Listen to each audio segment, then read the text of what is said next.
Hello and welcome to Tales from the Tumbled Tankard. I am Jim, aka Argent Wind, and you're here for Avress, the Shattered World. We've we are back live and ready to go, and hopefully the we don't have anything too crazy happen to the party today. I mean, what could happen?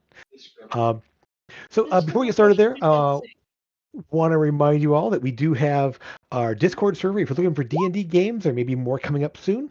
In description below, or you can search for the Tumbled Tankard on YouTube and Twitch for watching videos from the previous games, and then look for House of Gamers on our Discord server.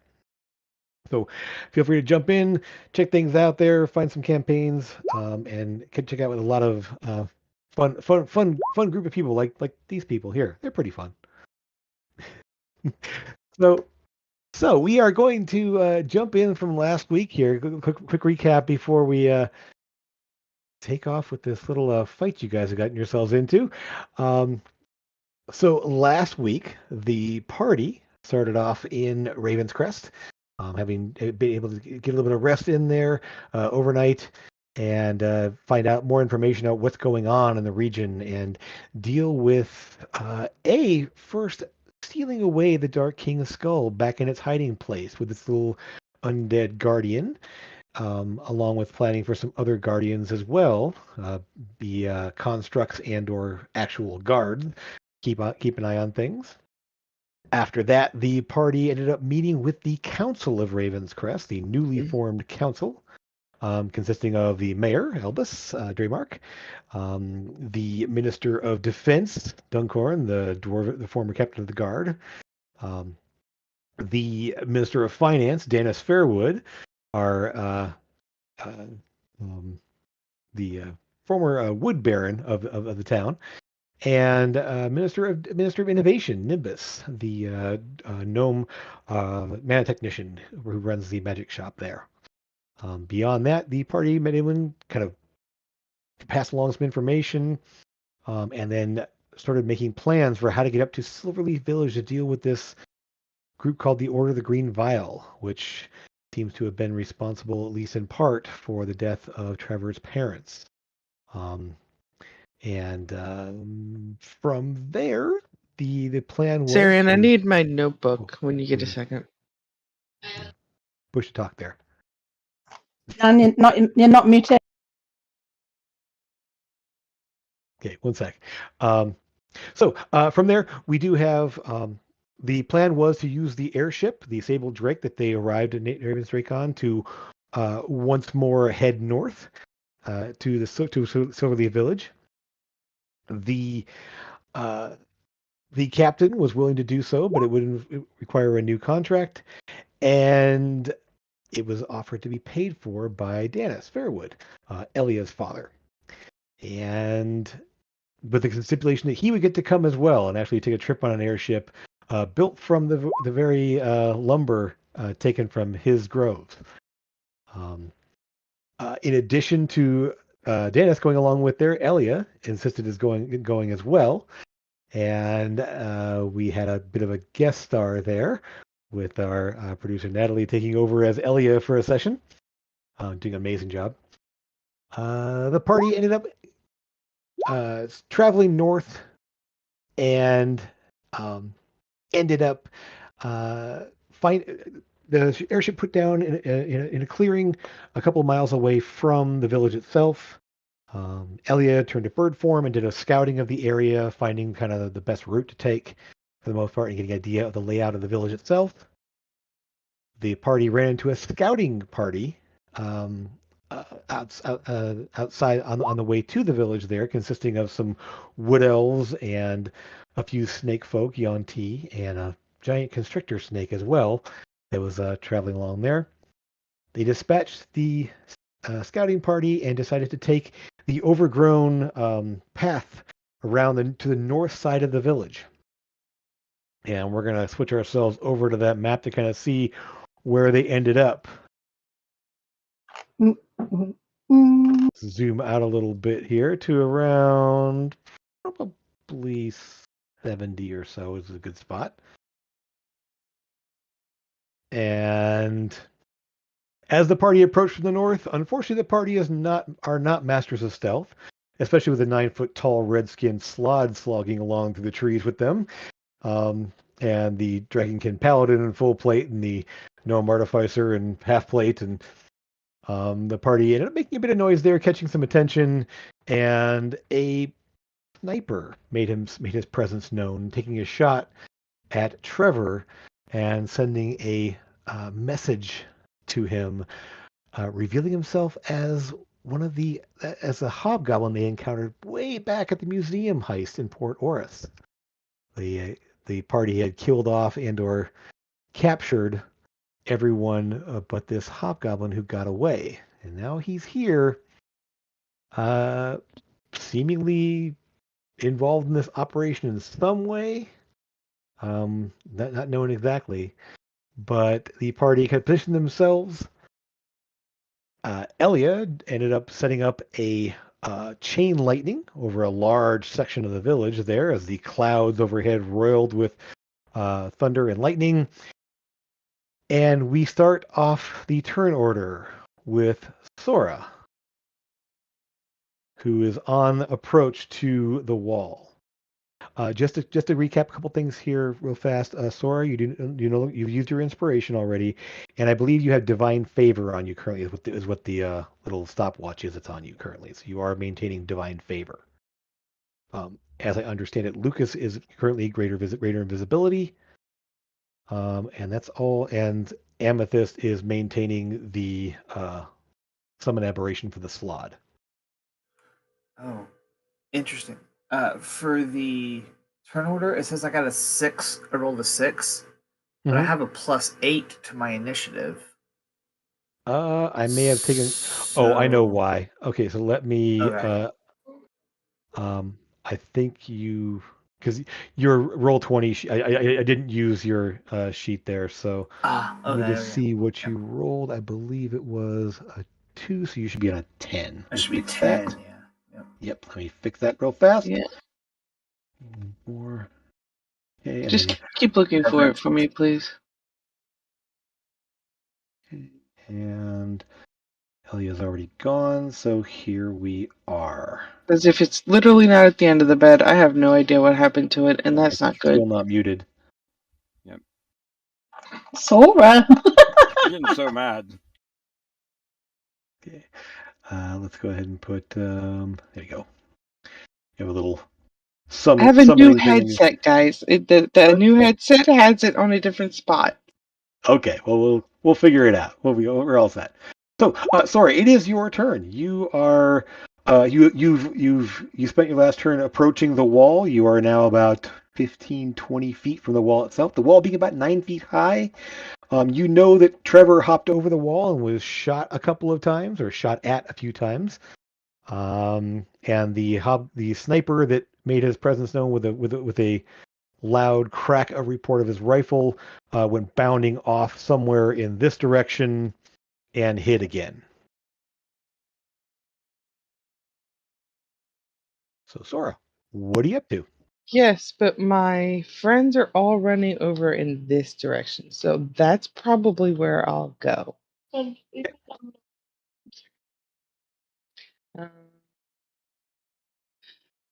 blocks are so small, Jim. Go ahead and zoom in to about 70. It's a good size.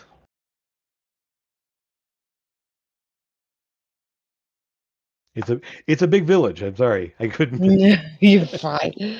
Actually, you know what? You said I did see this sniper head off in this direction. I Somewhere do know. over here. Okay. Yeah, you don't know where. You saw him head that direction and he disappeared.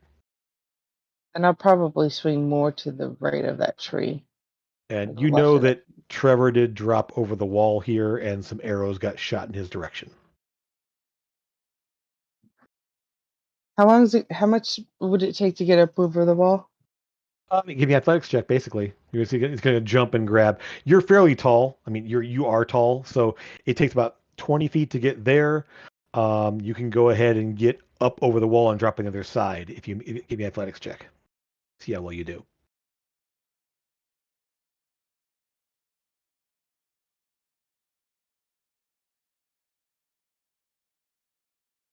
It'd be okay because I am trained in this. Yeah, totally fine. So essentially, you kind of have your shield there and your hammer, but you sort of like catch one hand there, hook your hammer up over there, pull yourself up over, and drop off the other side there that's your move there. Sora, as you land and you kind of take your bearing to look around there, the thunder and lightning forming overhead from the call lightning spell that Elia cast there feels, you can feel the, as being a blue dragonkin there, lightning being your affinity, you feel this kind of sense of power and this little thrum of energy through you, and you realize that as you land and kind of looking around, the hammer is resonating as well. You can kind of feel it ringing in your hand as a little rumble. And you'll notice something new on your hammer if you're looking D&D Beyond. There's one extra line added to your hammer there.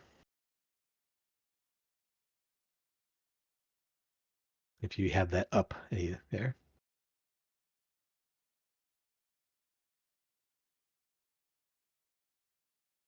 As long as you are holding your hammer, you have one bonus first level spell slot.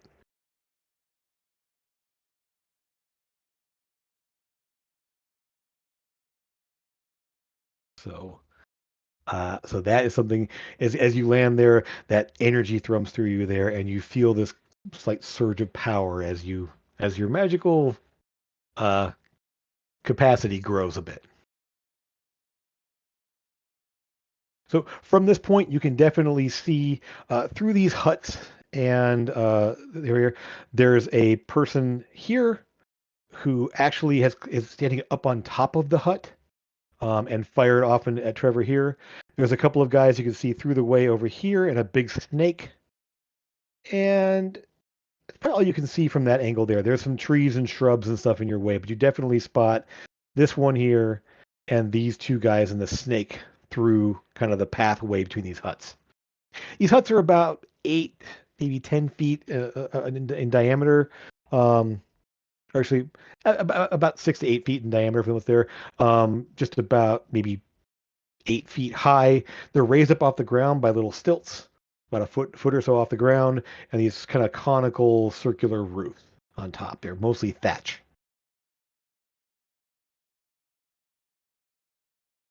So what would you like to do? Holding my hammer. Don't want to put it down. You don't lose anything if you put the hammer down there. It's just that while you're holding it, you have the +1 slot. So if you pick it up again, it's there still. Right. No. I wouldn't want to let go of it for fear of something coming up from behind us. Oh. That's what I meant. Gotcha. I think I'll just wait here and see what happens. Like if anybody goes anywhere, because I can't move anywhere else. I'll just wait here. Okay. All right. So you at least see, kind of as you drop over the wall, there are definitely some heads snap in your direction there to kind of see this new person who's arrived. That's about all you see for the moment then. So you want to ready any kind of an action? You want to use your bonus action to set anything up, or call it good, move on?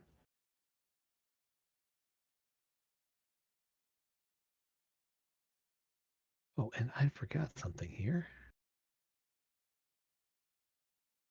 Let's get the music going. I'm done. I'm using a concentration spell. Okay. All right. Then you're all set. And Amethyst, you are up.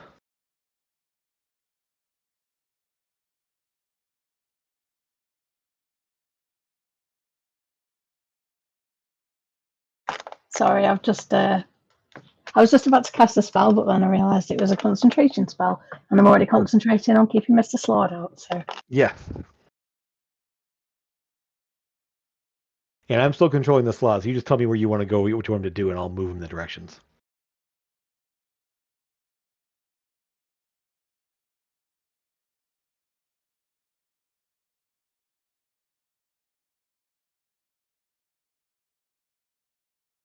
God, all my spells are concentration. Oh, I mean, I know you have a lot of like Bite Spike, Distant Whispers, a lot of those kind of attack spells once you can see someone. So where is that? What's that? Yeah, all of the. That wasn't me. All of the. Okay. Sorry. All of the Noise. AoE spells that I've got are concentration, so I was hoping to stick something in the middle of all of those. But nope. Not until the slog goes away. What? Oh, tell us. Yeah, sorry. I thought you said he went away. I was like, no. Not until he goes away. Okay. Sorry, I had everything planned, and then I just realised at the last second that it was a concentration. Gotcha. No worries. We'll work it out there. Are you going to move? I believe you were up kind of in the tree. You were able to look down, and so you can actually see things Yeah. ahead of you here. So yeah, you definitely are already up in the tree, able to look I down. might stay there. It depends if I keep getting shot. Okay. Okay. I'll do. Anyone you want to cast? Anything you want to do? You want to go ahead and or pass and move on? No, I'm gonna do the sorry. No worries.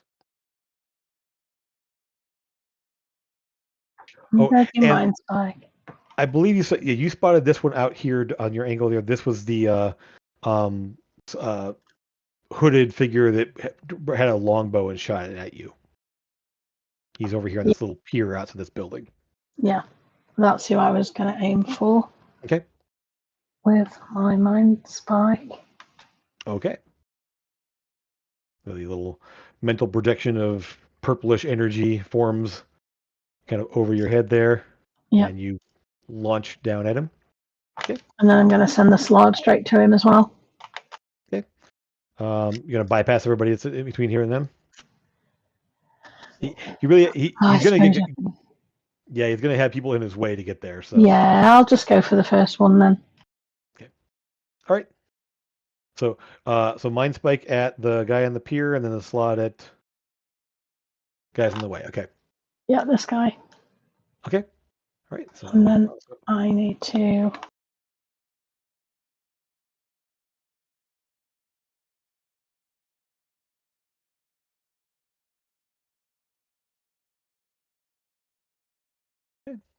Not hard.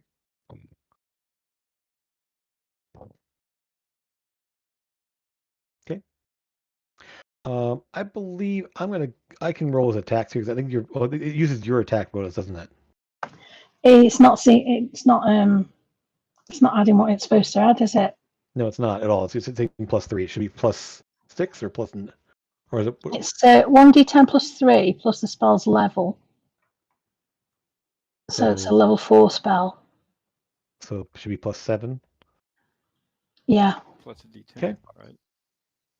That's the damage. So it's to hit. Sorry. So Yeah, it shouldn't be +3 to hit. It should be +7 to hit. Yep, absolutely. Okay. What I'm gonna do It's a then 15. is It's a 15 yeah. right So now. no, it'd be +4 good.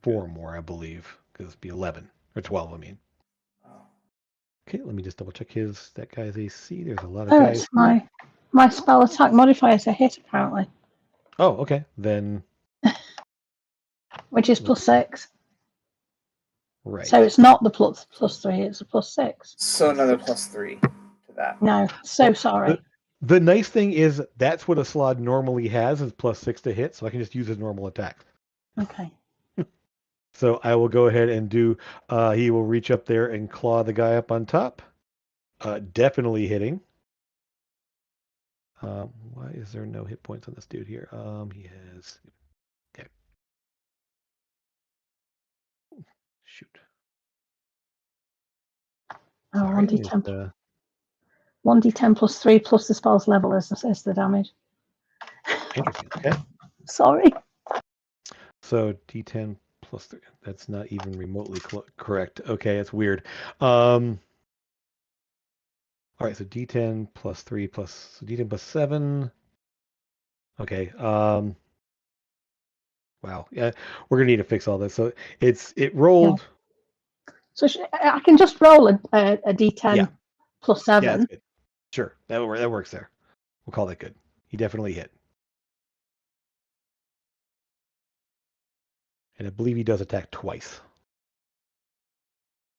So, okay. Okay. And second attack on that one. Are you Because he just like reaches up there and just rakes his claws at the guy there who just fired an arrow off at Trevor. And then second attack, just roll me a d20. Then we'll just add.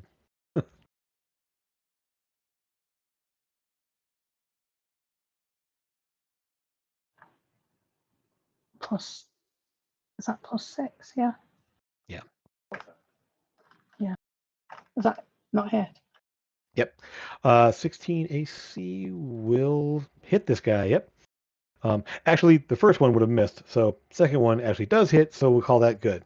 Right. Because he rolled a hit at 12 the first time. So we'll call that the first one there. So essentially, yeah, the guy he rakes the claws across there, catches him across the legs, and then the guy scrambles back out of reach a little bit there. So the second strike with the claws goes wide, and he's sort of like looking at, because these huts are about a total of maybe 9 to 10 feet off the ground. Slod's 9 feet tall. It's just looking right at the guy there, pretty much looking right at almost eye level with the top of the hut. So he scrambles back a little bit, screaming in pain, and you can fire off your mind spike now at this one here. I rolled that one already. I didn't see it. I saw Summon Aberration. Oh, there it is. I see it. Perfect. It is a wisdom save. Got it. It's Okay. 20 damage, DC 17 wisdom. Okay. Natural 20. He actually he's sort of like sees it coming there and just sort of like looks at it and takes half damage on that. So still 10 damage though. Woof. And you see him kind of hiss and flinch as the spike nails just kind of just sinks into his flesh. What is going on here? Why? All right. So Amethyst, you moving or staying there? You all set? Yeah, I'm gonna stay. Okay.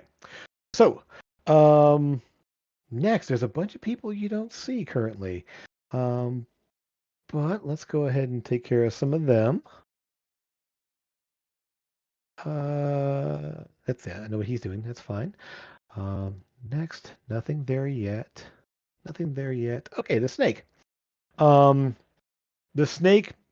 Let's see.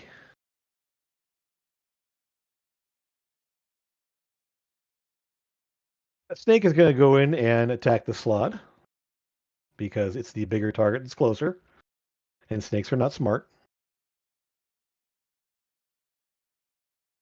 Okay. And he's going to go ahead and try to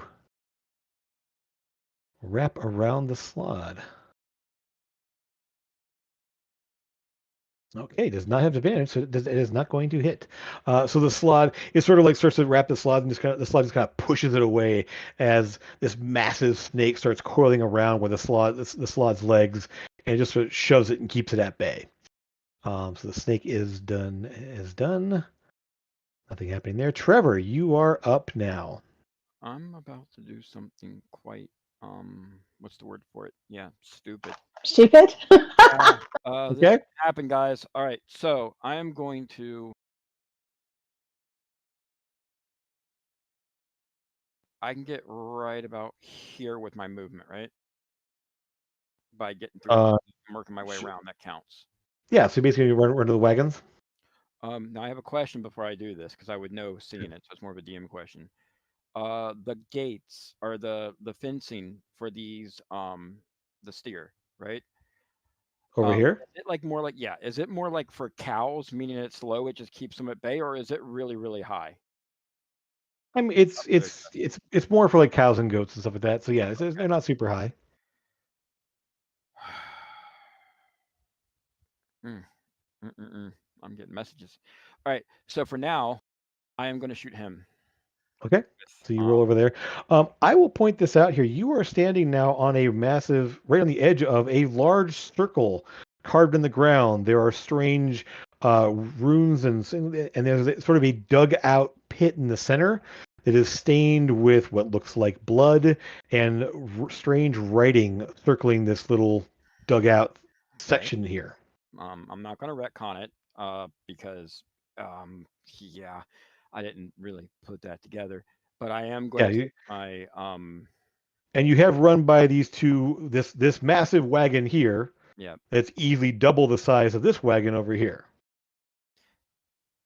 And you recognize the wagon on the left. Yeah, I think that's why I'm saying that he went over here, but I am going to take a shot at him.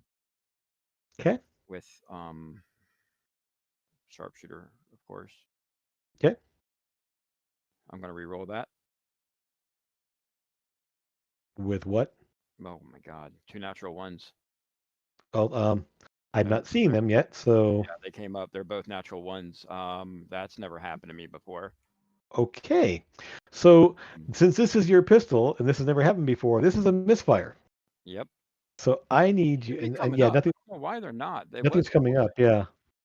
But I mean, you can see on here that it was. So. I sort of, kind of. Beyond. I'm not on the character sheet right now, so I'm not seeing it.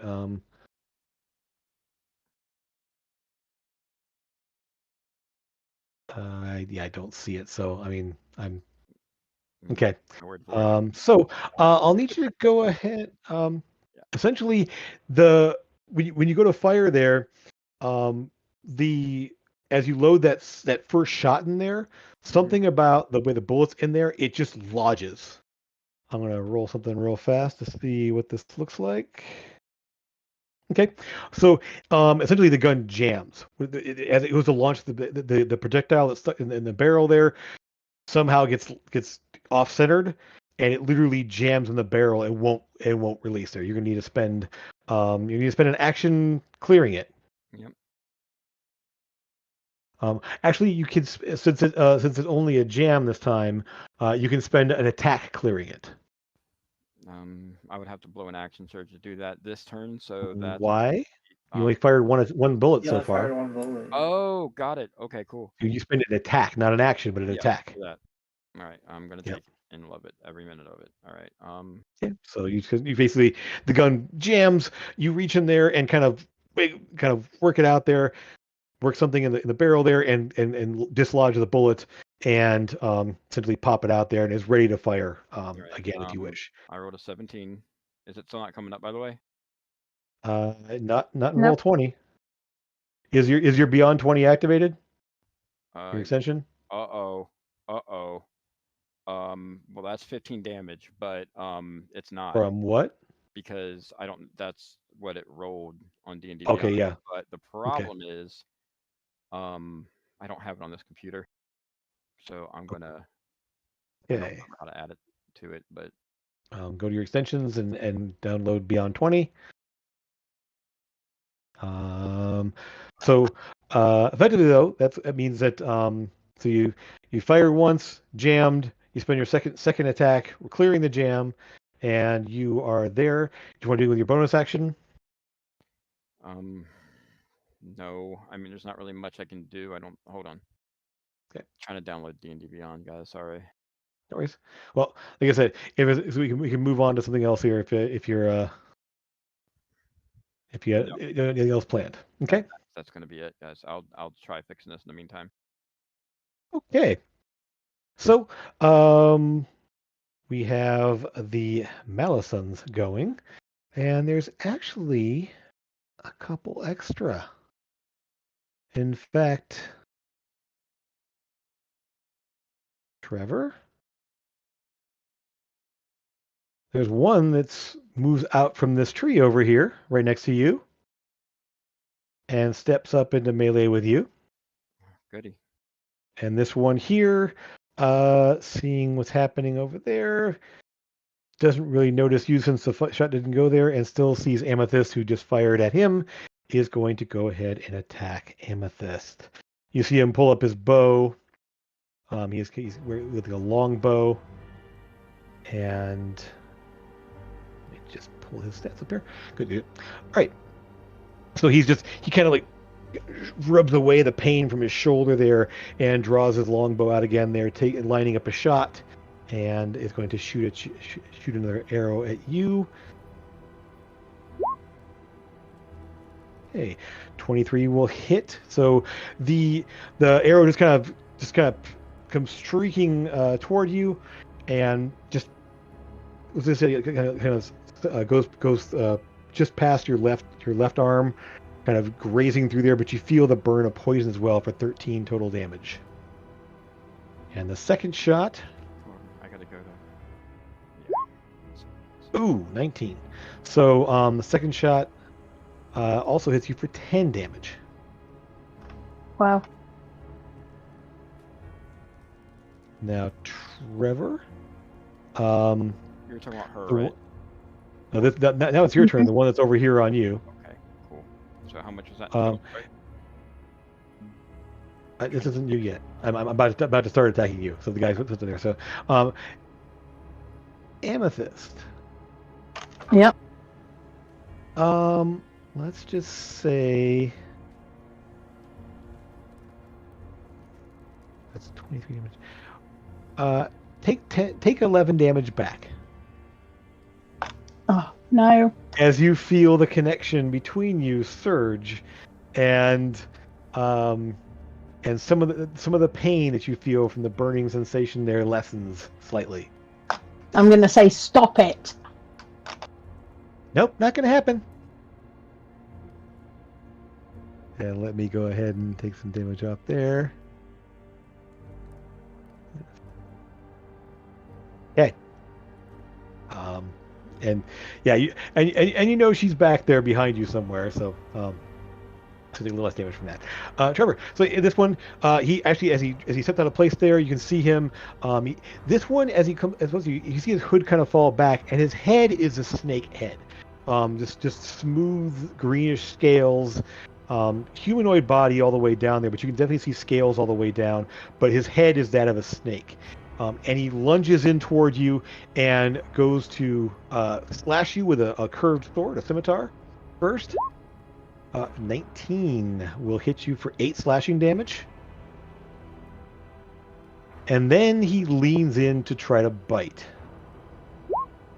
And you essentially back out of the way, dodging out of the way of the fangs as they try to latch onto you. You duck out of the way, and the bite misses. That are those guys. Not play. Eldon, you are up. So you see kind of the chaos happening. You see the storm raging overhead. Your familiar is out with its Dragon's Breath cast on it. It is your turn to do. You are that far from the wall currently, so as you can see. Yeah. So and the wall is about 9 feet high. Okay, when I get to here, I'm gonna go ahead and click on my waist as my rocket boots activate. I'll start to hover up, and that's all my movement. So as I'm hovering up, I am going to go ahead and send my bird to do a quick flyby. I'd like to do a perception check with him, just to see if he can see anything else than what's on this. Okay. And then so he's going to fly up, and then he's going to fly back down to me. Okay. So he's going to do a quick flyby. Okay, one sec here. So you will see, as he kind of does a quick thing there, beyond the people that you see here, you obviously see all of the lunar elk. They're kind of these little paddocks over here. You will spot, a snake person here, kind of in these trees. And there is definitely out here another snake. Did that show up? Yes. There. Another large snake. And one more kind of underneath the building here is kind of sticking out. This building is up a couple feet, about 5 feet off of the pond surface there. Which on stilts. building was that? I missed this one here. Oh, you're pinging on the wrong layer. Oh, you're right. Sorry. Thank you very much. Right there. So you see a snake over here. You see a snake person right here that's kind of like behind the trees, hasn't done anything yet. And there's another large snake over here that's kind of like underneath the building, kind of along the water's edge of the pond. Not really. So this from up there. You also see. Yes, we'll go ahead and reveal a little bit more of this area down here from your elevated vantage point. It's a little more to the south. Okay. Let me. Come on. Why are you doing this? There you go. Okay. Down here, you will see two figures. I'm going to reveal them here. One of them, a female, with a somewhat feminine figure there, sort of long and lanky torso, greenish hair, and greenish skin that you can see even from distance there. But the lower half is a snake. And then next to her is a much, much larger. This one is where she's roughly standing human size, human height. This one is easily double that, 12 to 14 feet. He's standing, and he, also the lower half being a snake, the upper being a muscular torso and a snake head. They're over here, and they are looking off to the north. And that is what your familiar picks up on. Okay, that's my turn. I'm Okay. flying and got a good view. Okay. So, Making sure your rocket boots are levitation. yeah, the levitation. So I'm slowly creeping up. Well, and I'll say, so your mana tech is maintaining the concentration on that. Yes. Because you have concentration on the Dragon's Breath as well. Yes. Okay, good. Just making sure there. So, yeah, so you won't be able to cast any other concentration spells, either mana tech or, yeah. Right. Yeah, Cool. I'm maxed out right now. Cool. Alrighty. So that is, hold on. We have these guys. This one panicking is going to try to shoot at the Slod. Actually, he's going to scramble down. Yeah, he'll shoot and then run. It's fine. Hunter. He's going to take a shot. Actually, you know what? That's dumb. He's not going to do that. He's going to run. Disengage and back off. So this one essentially and essentially just drops off the back over here and runs back over on this side, kind of back in the trees over here. These two, however, this one is going to take a step over here onto this little bridge, take a shot at Trevor. That would be misses. Arrow goes flying past you, Trevor. This one here is going to step over and take a shot up at you, Amethyst. You do have cover as well, so that... Uh-oh, could we lose? We lost Jim. Hold on. That's the worst thing ever that could happen.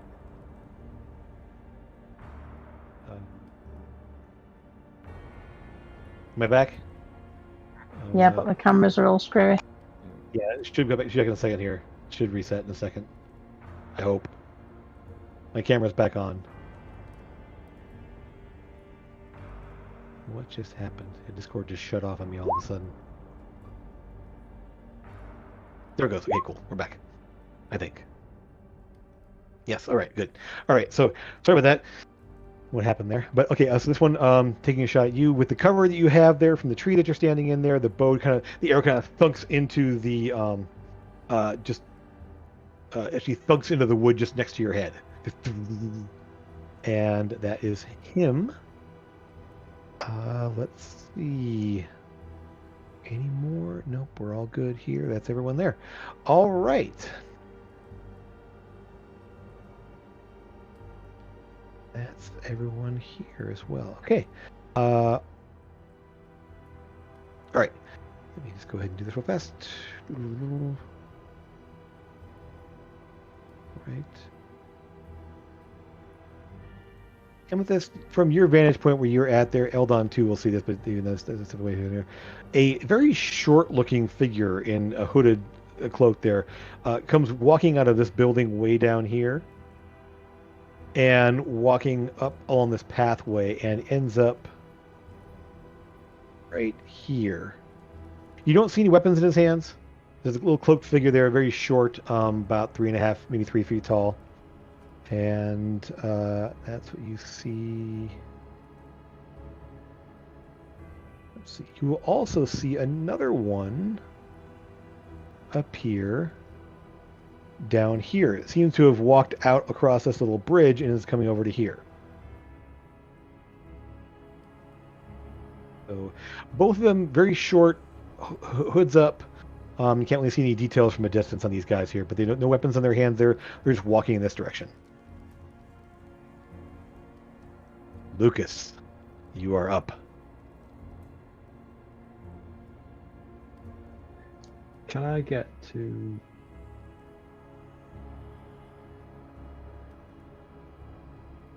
Can I get to that tree and high enough up to see over the wall in a move action? Give me an acrobatics check, yes, or athletics, whichever was higher for you.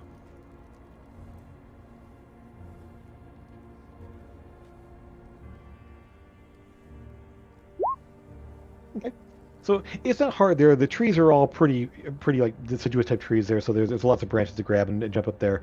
So you're able to get up to essentially there, and you're essentially just able to see over the wall.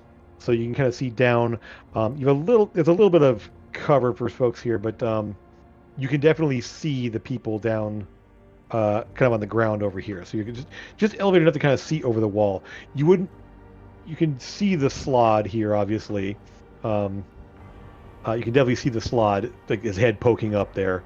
But and so you can see these guys over here.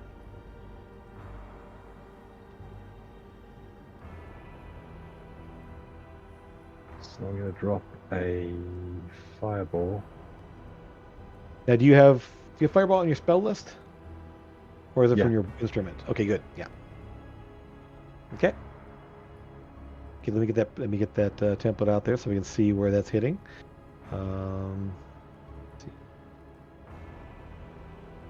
Okay. So where do you want to center that? Essentially, all the two. Maybe not there. Yeah, I'm saying. So show me the spot you want to center it, and I'll put it over to see who it hits. Up there. Right there. Okay. Let me just do that real fast. You can see. About Does that look good? Or 5 foot north. okay. There. Yeah. Perfect. Okay. Alrighty. So a bunch of different saves to make here. Let's go ahead and run through this. The fireball detonates. You see that kind of rocket out there. Oof. Okay, so Hunter here. We'll start with him. Okay, so he makes it. This Hunter here we'll do next. Just makes it. This one over here. Makes it. Oof. 15's a fail. 15 meets. Oh, sorry. I saw the 17. acrobatics right there. 17. Yes, sorry. I see it now. Okay, so this one, we're just going to go ahead and he gets burned to a crisp. Because 37. Ouch. Okay, this one who'd been hit already by the slod has dropped off and is still scrambling away and backing away, trying to it's there. He will scream and fall to the ground. This person right here. Let me pull that up fast here. Sorry, there's a lot of people on this map. You telling me? Mm-hmm. Okay, so this one does at advantage because she makes it. So that's going to be 17 divided by 2 is going to be 19, 18. So give her damage. So.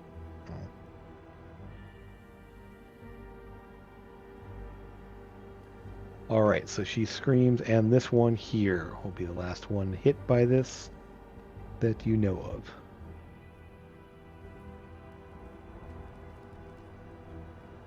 Also advantage on this.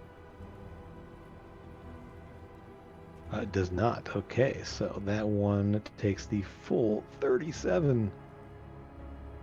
Won't it set the huts on fire as well? It sure is, in fact. When it got the snake as well. Yes, yeah, he's caught in that as well. And then we pull out. Where is he at? Snake. There he is. Nope. So he will take 37 as well. Okay, and then I need to do something real fast. We'll go first off. We'll get rid of the. Yep. Come on now. Where is? Okay, so the fireball goes away. We're gonna put some fire on the map because we have some fires to deal with.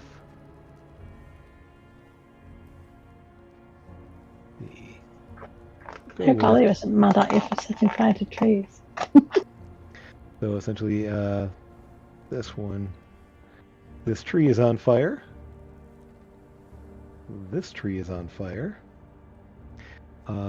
This hut is on fire here.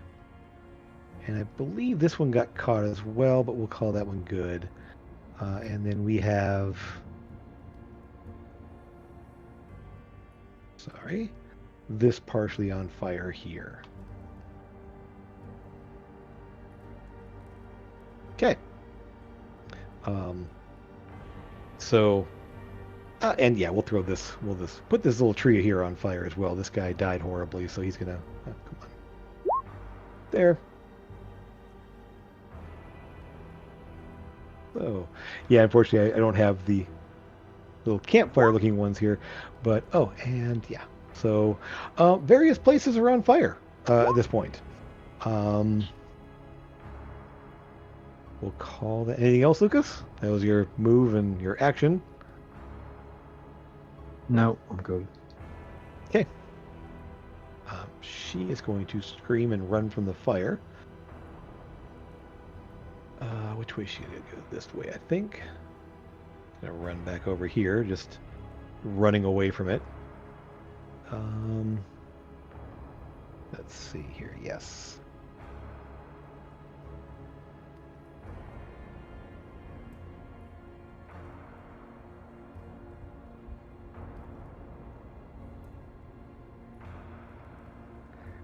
This one's going to move out this way. Actually, no, she'll see this one here. She's going to step over to here. Their bow drawn, and this one's going to have a hard time seeing or shooting anyone. So she'll give it a shot though. So so you'll see these snake-like people over here. This one who's singed and ran away, and then two more come out of the huts, both here and here,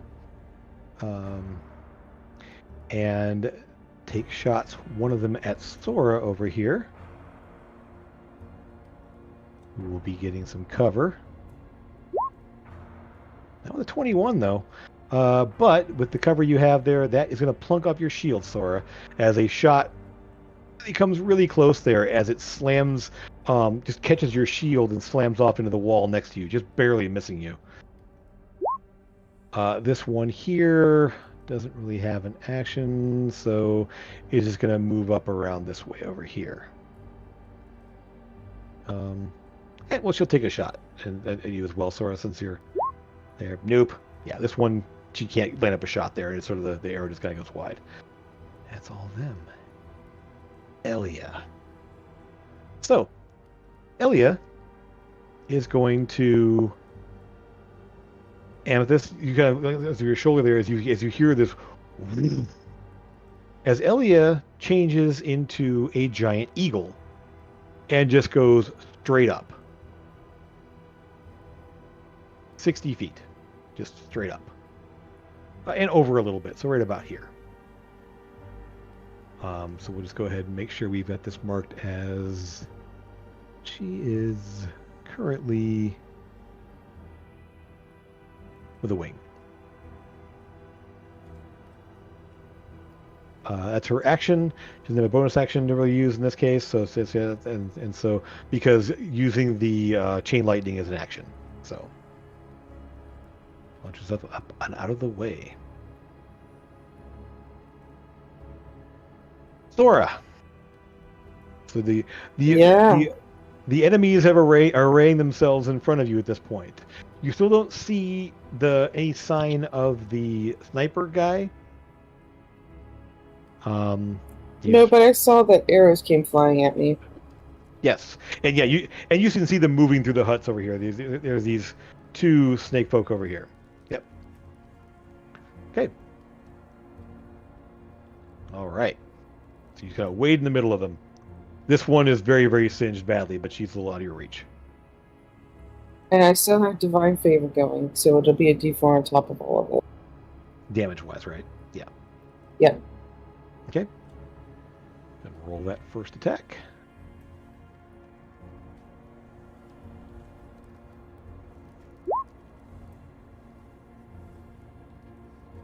Natural 1. So that first, basically, you kind of move into place there, and what you'll see is they're really kind of in a frenzy because with the fire off to their left there, both of them have bows out there. They just sort of like almost not quite scatter. They don't run from you, but they just go into full defensive mode there, and you bring the hammer in there and swing, and it just whiffs over this one's head as you go to swing at it there. Go ahead and roll your second attack.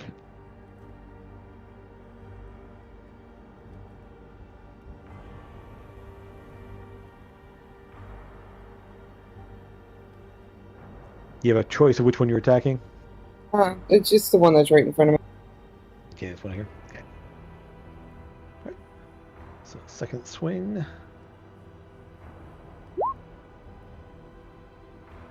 That one though. So she essentially, as she ducks down low to and kind of bends in a way that a person normally can't bend because she is part snake. You just essentially just bring the hammer back there and just bring it down. Thudding into her here. Does Bless actually affect attack rolls? Or is it skill checks and saves? I forget. Regardless, you still hit. So it's going to be 11 damage. Okay, so you just thud into her. Attack rolls and saving throws. Okay, good. Thought so. Come on. The D4 came for my Divine Favor, but the +3 I'll take off. No, it does. It affects attack rolls. I just wanted to make sure because in my head I couldn't remember if it was defensive or offensive as well. So, yeah, Bless does that do attack rolls. So you're fine. Sweet. Yep. Anything else in the bonus action? No, because all my bonus actions are concentrate stuff. No, they're not. That's not how it works. Concentration. You just maintain concentration. It doesn't require an action or a bonus action. Oh, sorry. Okay. Your bonus actions. Your bonus actions are concentration spells. Yes, I see what you mean. Yes. Correct. Yeah, because most of her smites that's right. concentrations. Right. Sorry. Yes.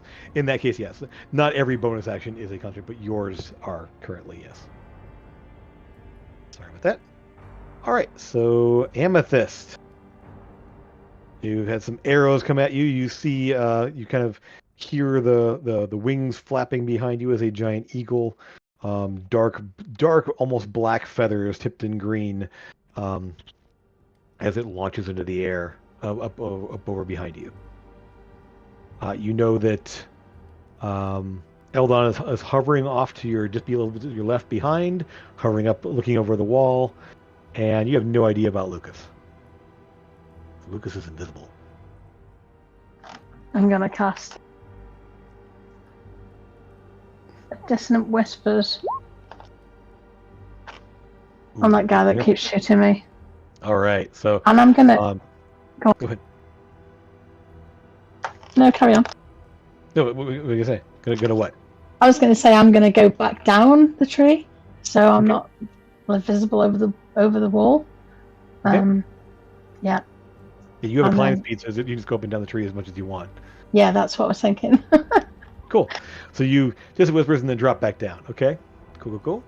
Mhm. So let me make his save here. He does get advantage because it's a magical effect. This is a wisdom save. Ooh, okay. So, let's see what we got here. You will see him as the whisperers start there. He kind of looks back and forth there, panicking, and then just screams and grabs his head as he falls back into the fire, and is and drops to the ground, unmoving. Nice. Make sure. Yeah. My Slod's then going to attack this snake. Okay. I'm a snake. I'm a snake. Okay. So, I'm going to do 1d10 plus 6 to hit him. Sure. Cool. Does not hit him. Does not hit him, so I'm not going to roll 1d10 plus 7 for... Yep. So you should get 2 attacks though, doesn't it? Yeah, Okay. Yeah. Roll it again. 13. Terrible. You're rolling that 1d10, not 1d20. It's 1d20 to hit, surely. Oh yeah. I'm 1d10. It's D20 plus 6 to attack. Yes. Oh, sorry. Roll both of those. That's fine. Roll both of those. That's Well, it'll be a 21 and a 23, won't it? Well, no, you don't know what you can roll on a Oh, so d20. you roll yeah, a 5. okay. No worries. Good catch there. Sorry. Yeah, My because bad. that catches there. So now roll the damage. Okay, 9 damage. Oof. Okay. That's terrible. No worries. Second one's a miss. What are you? Oh, that's why. Okay. I need to move this off the token layer. It is not working. Map. There we go.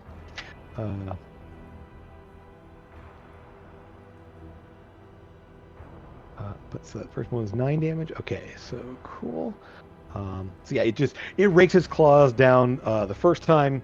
As it goes the second one there, it kind of skitters off the scales and doesn't quite sink into it there. But the first one kind of opens up a long set of streaks down the side of the snake there, as these snakes sort of hisses in pain.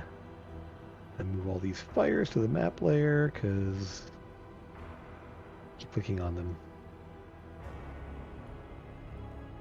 Cool. Alrighty then. Put him back where he was. Cool. And anything else about this there? So you moved back down out of the way. Do you want a bonus action or anything? No, I'm okay now. No, I'm on the ground. All right. Yeah.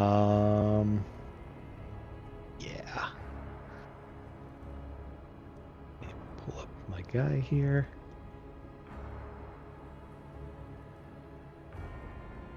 Yanti Abomination. Not quite yet. They're all abominations. They are, well, either monstrosities or anything else, but the abomination is a bad one. Yeah. Right. So, Sora. There is Yes, sir. is a loud ringing shot comes out there, and it thuds into the back of the back of your shoulder there, but your armor absorbs the blow there, and you don't take any actual damage because you need to roll above 20. Because your AC is your AC 20 or 21 now? It's actually 22, so From that's what it says on my character sheet. did you have? Let me double check that because I want to make sure. Because you had at one point you had didn't you have Shield of Faith on? No, it is 22 now. You're right. It is Yeah, 22. it just says 22 on the character sheet, and Shield of Faith would have made it 24. Yeah. Yeah. I remember it was 20. Then I forget when it went up there, but yeah. Okay. So yeah, it just thuds in the back there, and you just sort of shrug it off there, as there's a bit of a bruise, and you kind of feel the impact there, but it doesn't actually penetrate your armor or cause any actual damage there. And you just hear this voice.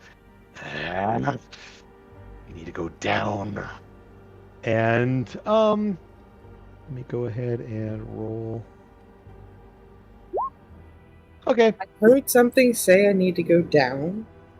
Yep. And then there's the barest faint rustle of movement, and that's it.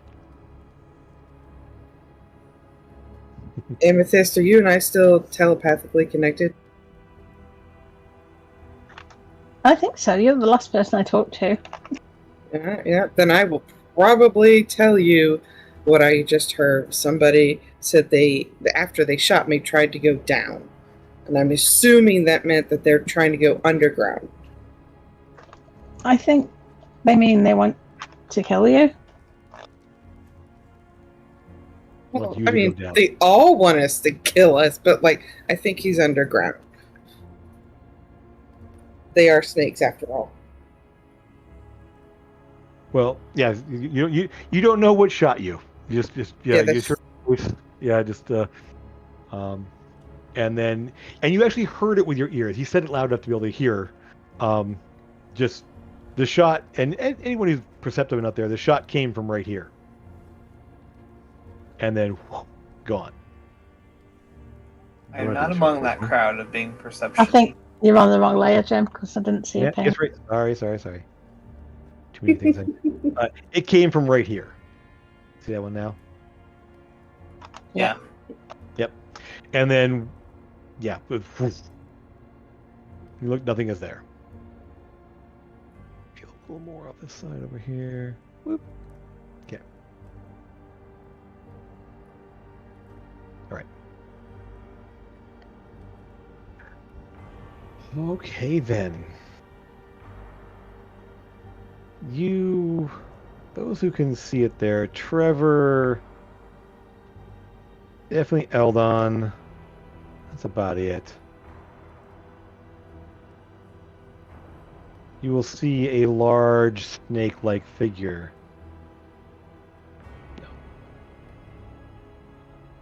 You have a large snake-like figure there, kind of slithering up through the trees there, looking down. He looks down at this little guy here, and just kind of like motions his hand, pointing off in this direction up here. Let me see if he's got anything to do from there. I don't think he does.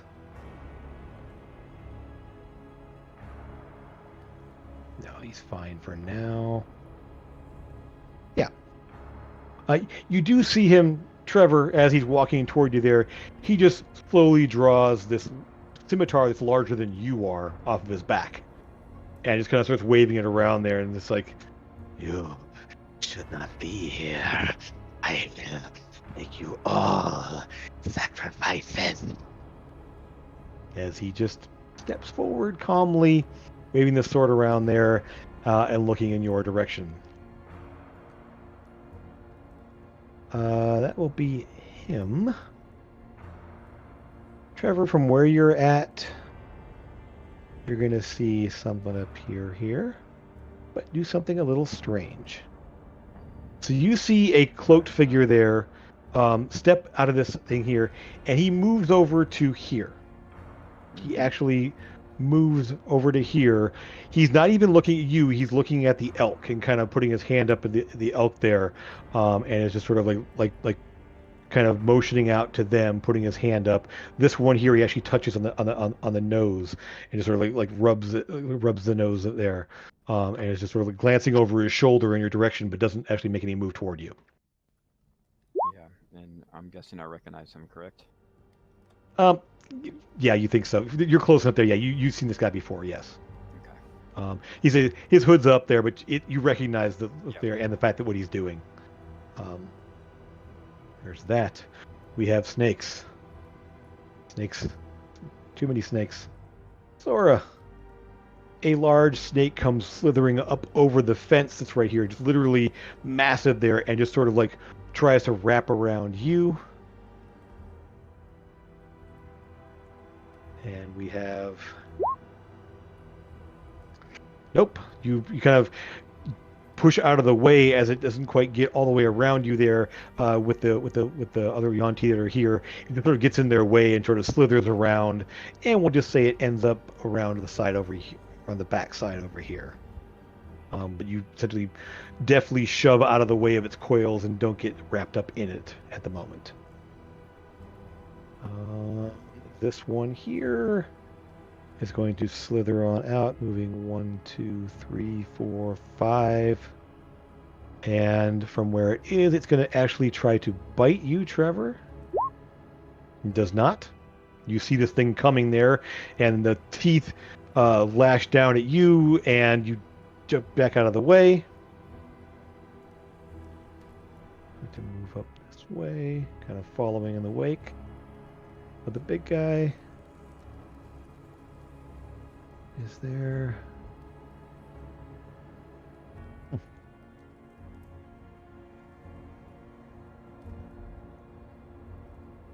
Okay.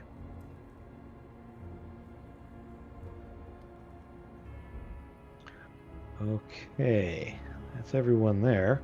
Trevor, you are seeing these things coming towards you. You have a snake in front of you here. You have this guy over here. And to answer your question there, no, it is not forced movement. You are using your movement after using it. A solid question. Gotcha. It gives you a move or a climb or jump distance. Gotcha. Okay, thank you. You are still using your move. Yeah. So you've got a guy to your left, a snake kind of off to coming in on your right. You know, this guy is over here, and a big guy slithering toward you. Very big.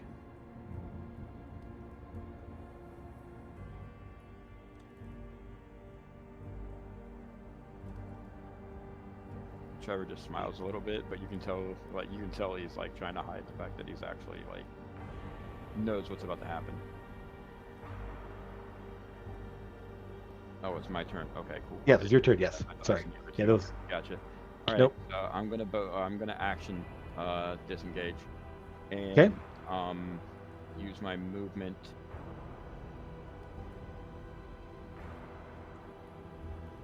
here. I'm assuming I can't climb the wall yet with that movement, so I'm going to use my bonus action. Mm-hmm.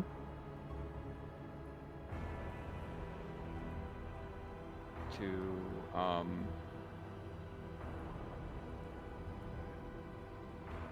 I can't take a shot, right? Or I don't have the crossbow out, so. Since you didn't use the attack action, you can't use your offhand attack. Got you. Well, I'm just gonna second win then. Okay. And give myself full health. Okay. Excellent. Okay. Now these guys. This one is dead. This one is here. Let's see. It's going to essentially charge after you because you just disengaged and ran from it. He's going to come running 2, 3, 4, charging through the trees. He will actually be underneath the boughs of this tree as he moves in. And this one, he's sort of like moves low and almost like side to side, like he's slithering toward you almost, but he is running. He's just dropped low there, and his whole body kind of bends and sways in a way that's definitely not human. Scimitar is out. It's going to go ahead and try to slash at you. Slash low. 18, that I believe hits you. Yep. So that one kind of swipes across just above your knee there, across your thigh, as a bit of red splashes out there from the shot there. And he's going to finish that movement by lunging in, trying to bite you one more time. And this time actually managed to latch on as his fangs sink into you for a total of 13 damage, 5 piercing, 8 poison. As the burning sensation, like from the impact, rushes into the wound where he bites. And he kind of leans back and just kind of like menacing over top of you there. I believe that's it for him. He's done. Yes. Okay. They're not moving. Eldon.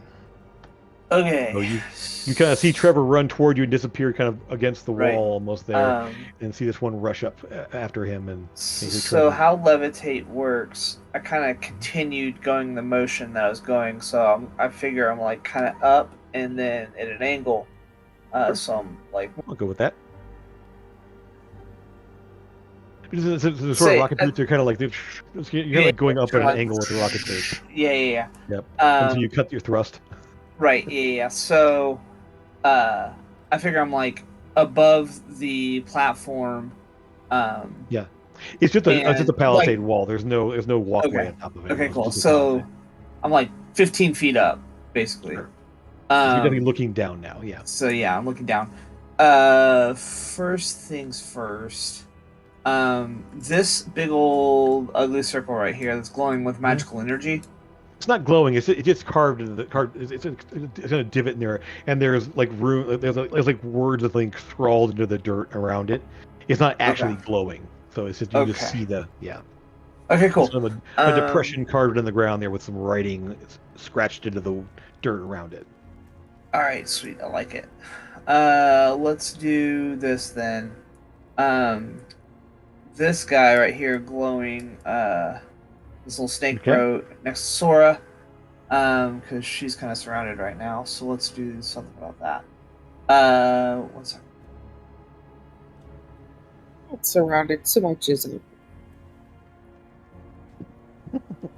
Okay. I can make it there. Okay, so let's shoot that first one with Magic Missile Gauntlet.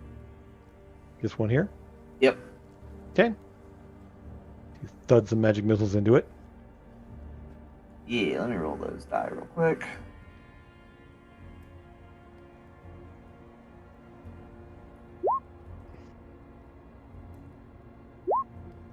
Okay. Alright, not too bad. Okay, so that's gonna be 11 force damage. And then as my bonus action, I'm going to order my bird to fly, and he is going to right here. So if he's looking down, he can hit a 9 square grid, right? So I'm basically sitting him right there, and he's gonna hit this wagon, the dude attacking Trevor, with this cone of electrical energy, and then he's gonna fly back to me.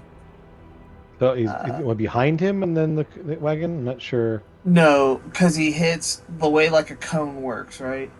Is when you're shooting down, it hits this whole square. So I'll hit like. Oh, okay. So basically. So I'm gonna hit here, basically... here, and then vice versa. So all of these. Okay, yes. Yeah. There you go. Basically hits a square. Okay. Oh, that's too big of a square though, because it only does 3x3. Oh, I can't quite say. Okay. Yeah. All right. It only does 3x3. So. Come on, why are you doing this to me? Anyway, that bro. Dragon's Breath Lightning, as the hawk has like lightning shooting off of it.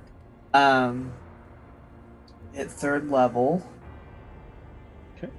He needs a dex save of 13 or 17. Sorry, 17. Okay. And we'll take roll. Wow, consistent there. So 17 lightning damage, and then he's gonna fly back.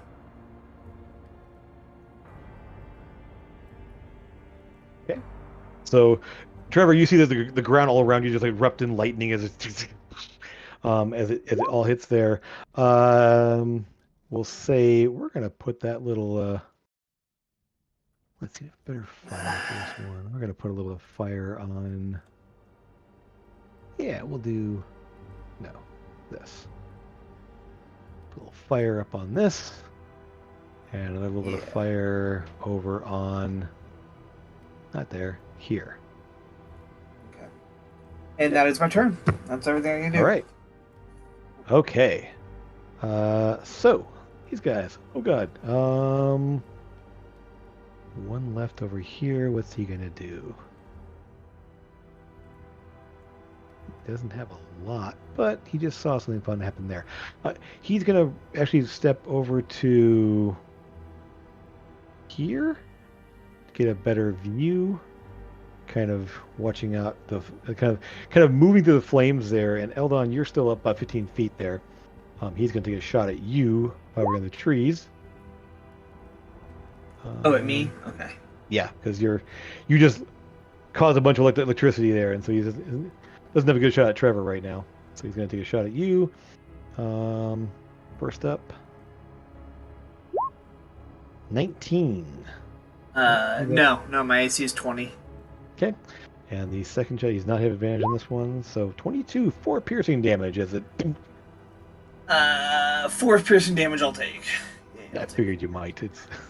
You still have 10 more temporary hit points, I believe. Right, that's why. So the arrow kind of like pinks up the field there and scratches along the side there, giving you a little bit of a bruise as the arrow impacts with you, but doesn't actually sink into you. That's him. The rest of them are, well, gone. I'll be right back. Cool. This guy is going to run forward. 1, 2, 3, 4, 5, 6.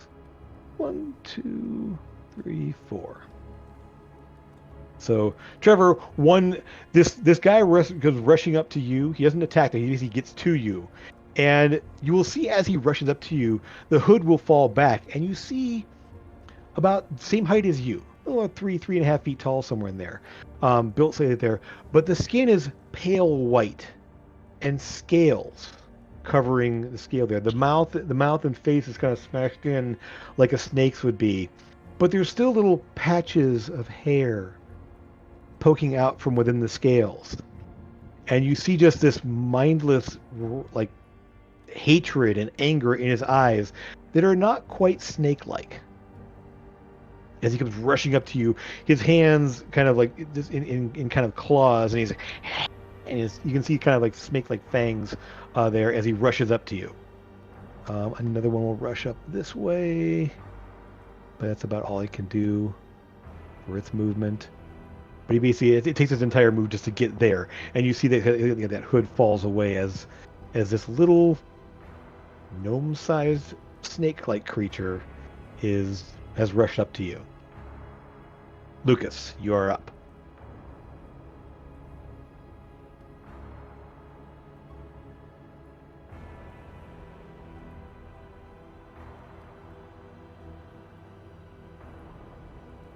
Move.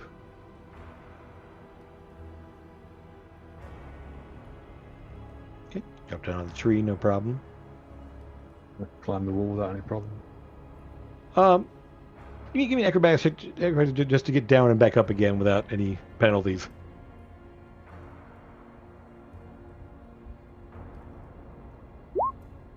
Ooh. So, do you have your inspiration if you want to?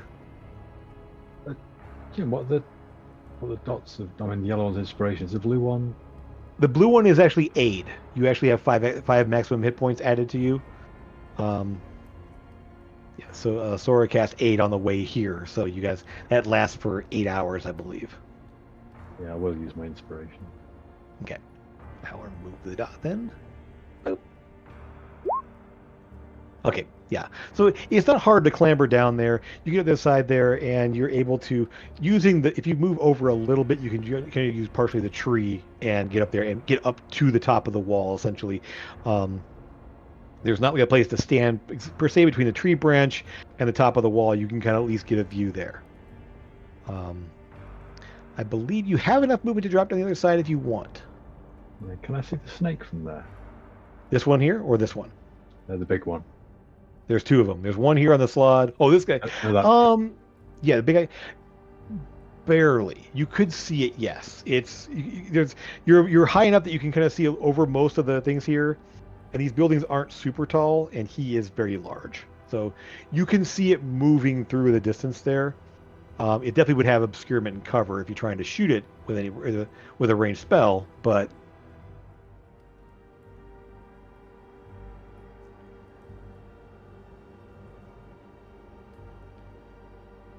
What are you forming here?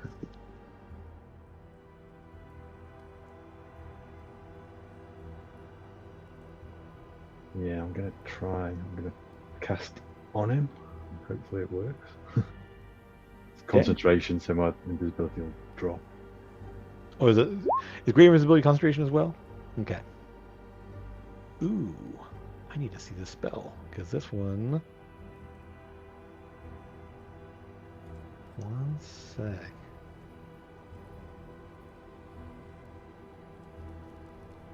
Let me find this spell here. 'Cause this could be.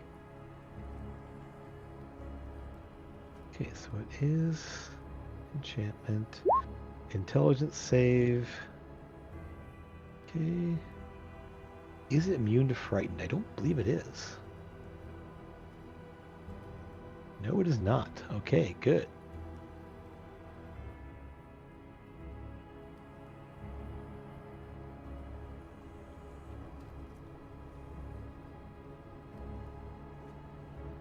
Okay. All right. So it's going to go ahead and make it save. It does have advantage because of what it is. On intelligence saves. Against all spells and magical and other magical effects. Wow. Yuan Ti in general have magic resistance. So 21. He will save. Now, Lucas. Time seems to freeze for a moment as you form the spell and you reach out there. And things are sort of, the hush sort of comes there, and you hear this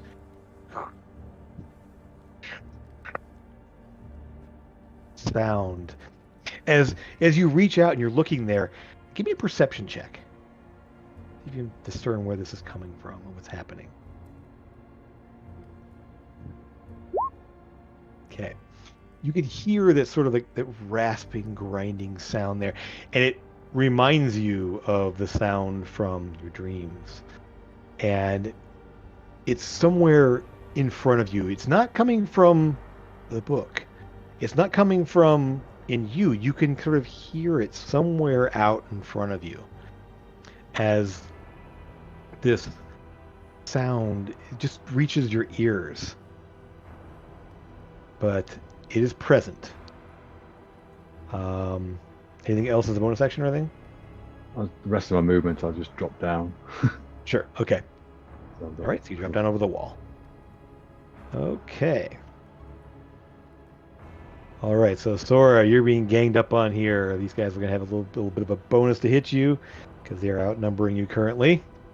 As they, at this point, draw their scimitars out there, and the snake is there as well. They're going to slash at you with the scimitars, doing horribly as you keep them at bay. They do have 2 attacks. However, the one it slashes the scimitar once there, and then rears back, and as this cloud of poison swirls around you. You need to make me a Constitution save.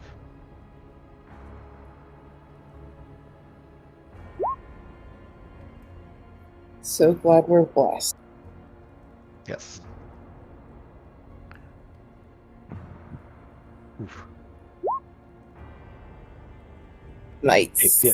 So you will take. Actually, this is this one. Yeah, you take no. You manage to duck out of the way and keep from inhaling any of the gas, and essentially cover your nose and your mouth, prevent you from taking any damage from it. It is not safe for half. It is safe for none. And then the other one will do something very, very similar as she rakes at you with another scimitar. Nope. Yeah, with a bonus, it's not going to hit you, but we'll also do the same thing. So I'll need to come to the Constitution save as it, as the 2 of them both do the same thing.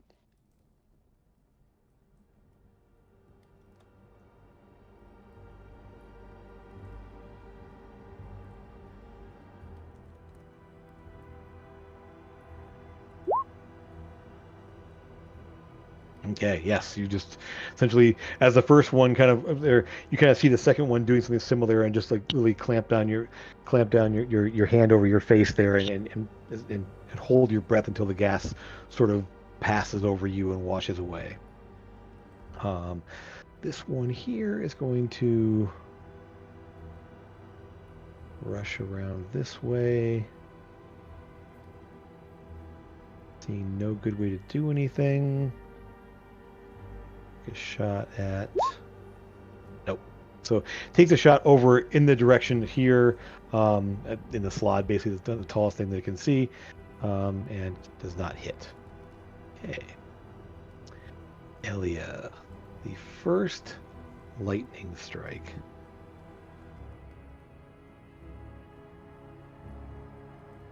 Right, I'm back. Cool. Right. So she's going to move up even higher, kind of getting up quite a ways up. Put this. She's basically about 120 feet up now.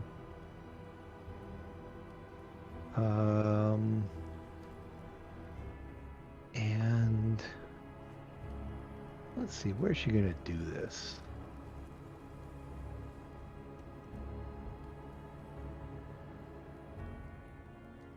Sure, she sees the big one here. She's going to actually put a lightning strike right there. And she sees this large creature and the one behind it there. And so it's going to be a lightning bolt smashes down on the ground between these two. They each have to make a dexterity save. That will be... Sorry. His... Okay. We'll make that, and then her...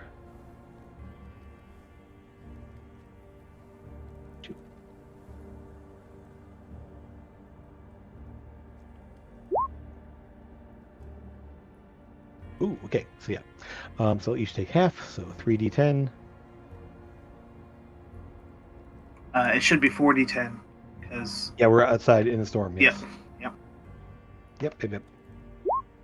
Okay, ooh, so 12 each. Nice. So they will each take 12 damage. Fun. Okay, so lightning bolt crashes down between the two of them, lighting them both up temporarily.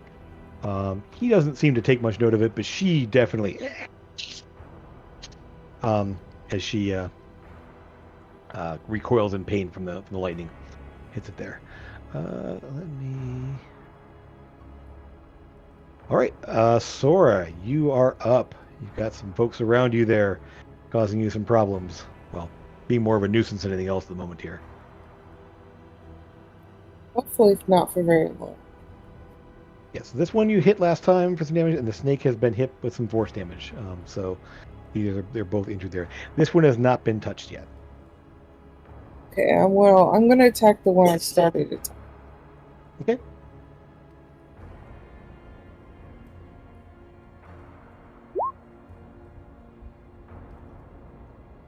That will hit. Cool. Add your D4 radiant damage as well.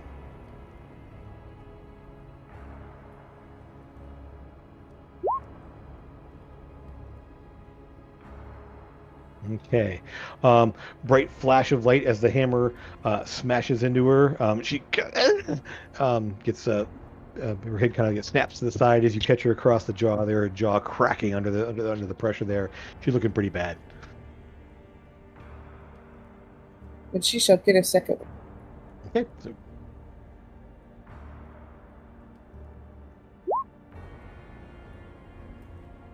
Oh. Nice. So nice. Bro. That will be a It divine literally- smite, please.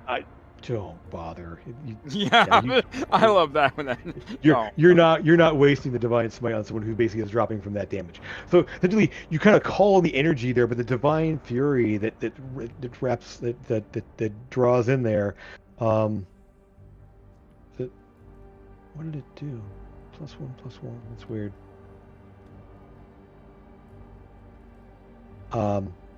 It's yeah, from so- the weapon itself. Okay, it was a +1/+1. It shouldn't be. Oh yeah, no, it is. That's right. Anyway, so yeah, the second one, and she as she kind of looks back at you here, you just drive the second one there, and just for effect, because you're in a storm, a lightning bolt comes crashing down there, igniting the hammer there, and just lights up as her whole body just erupts with light there, seeing her skeleton through the skin as she just takes it and drops.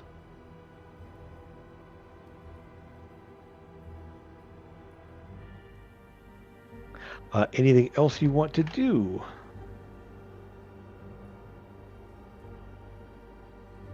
I'm only engaged with this snake for right now, correct? Oh no, this one's here too. Oh, I don't see anything there. Yeah, I was gonna say we don't. What? There's nothing there. Nothing there. You might No, have there's something nothing. there. She's on Might the be on a token different layer. level. I think told nothing you they there. were underground. I told you On the they were token layer. underground. Am I? Okay, let me fix this because there is a second one here. I know what happened. Dang I it. meant to say something earlier when you pinged it because I was like, "There's nothing." Yeah, I mean, I know what's going on here. She's. Underground. Right. Underground. I knew it. Is that one showing up? Yep. Yes. Good. Okay. Yeah, I when I was clearing out space for tokens, I deleted her picture and it broke her token. And so I thought I replaced them all with the right ones, and I must have missed that one when I there. So yeah, there should be right now 2 pure bloods, one down here and one up here. I Yeah. will turn to face her and have sparks sizzling out of my teeth, out of my mouth, Okay. waiting for my next turn. Right. So she's just like seeing what you did there. She's sort of like, and she kind of the scimitar slightly shaking in her hand there, but the big snake next to her is still looming up over top. Alrighty then, Amethyst.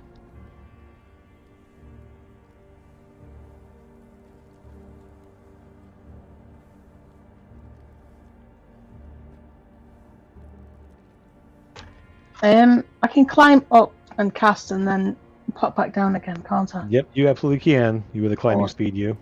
Gonna do that then with my little pussycat claws. Okay, let's grab up at the top there, launch, go back down. What you got? Who you doing? Who you doing? What? Who you doing to what? I've just realised as well, my spike is concentration because you know where the person is, but I guess it's killed done the it. damage, but hasn't actually given me the thing about knowing where it is because I've already got concentration on the sword. So Well, it also killed him when you hit him with it. So. there you go. Yeah, that's something that they need to fix in the game. I sent you a message as well. I forgot to roll concentration. I don't know if you saw that. Yeah, I just responded there. We'll remember it next time there. Yeah. Sorry. Or Forgot. you ended up taking a pretty small amount of damage overall, so thanks, Dahlia. That's a really bad amount of damage. There's so many 1s and 2s. What are we doing here? Oh, Distant Whispers on which one? Who you hitting? That That one there? ugly Okay. one there. Okay. All right. So the one on Trevor here. Let's see, it's a wisdom save, right? Yes, wisdom save here. Does have advantage? Not enough. Okay. So he takes the damage and he must make his movement to move away. Yeah, if he takes the damage. Okay. So he hisses in pain and his eyes go wide as he takes his reaction and moves his distance away. It is forced movement, so no attack opportunity, but he does run all the way back to here.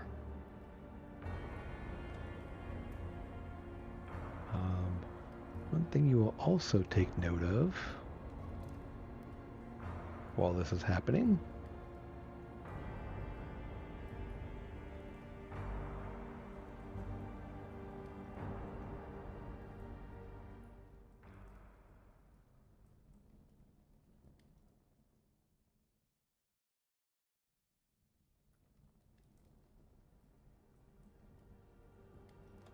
Okay. Sorry about that. Whoops. Do that. Oh, it moves.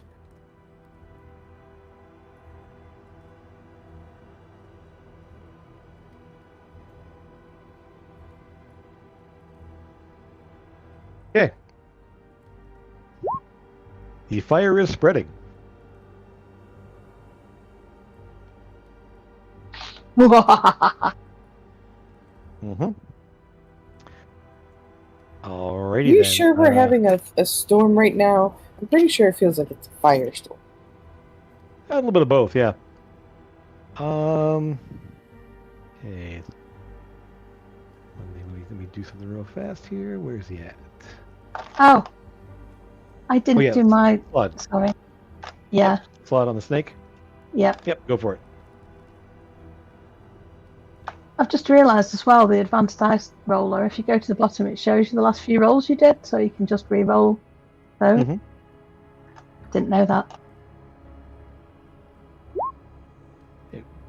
Nice. Okay, definitely just rakes across the snake there for 13. Poor snake.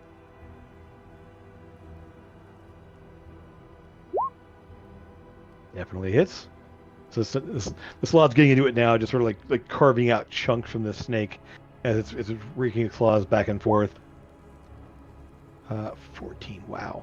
Yeah, it's just ripping off entire hunks from this thing. It's kind of like limply moving now and sort of like staggering, not staggering, but like sort of like moving slower and obviously struggling with the damage it's taking. Yep. Okay. Right. Where are you? There you are. Okay. Okay. Another shot rings out off in this direction over here. Unfortunately, just not even sure who he was firing at.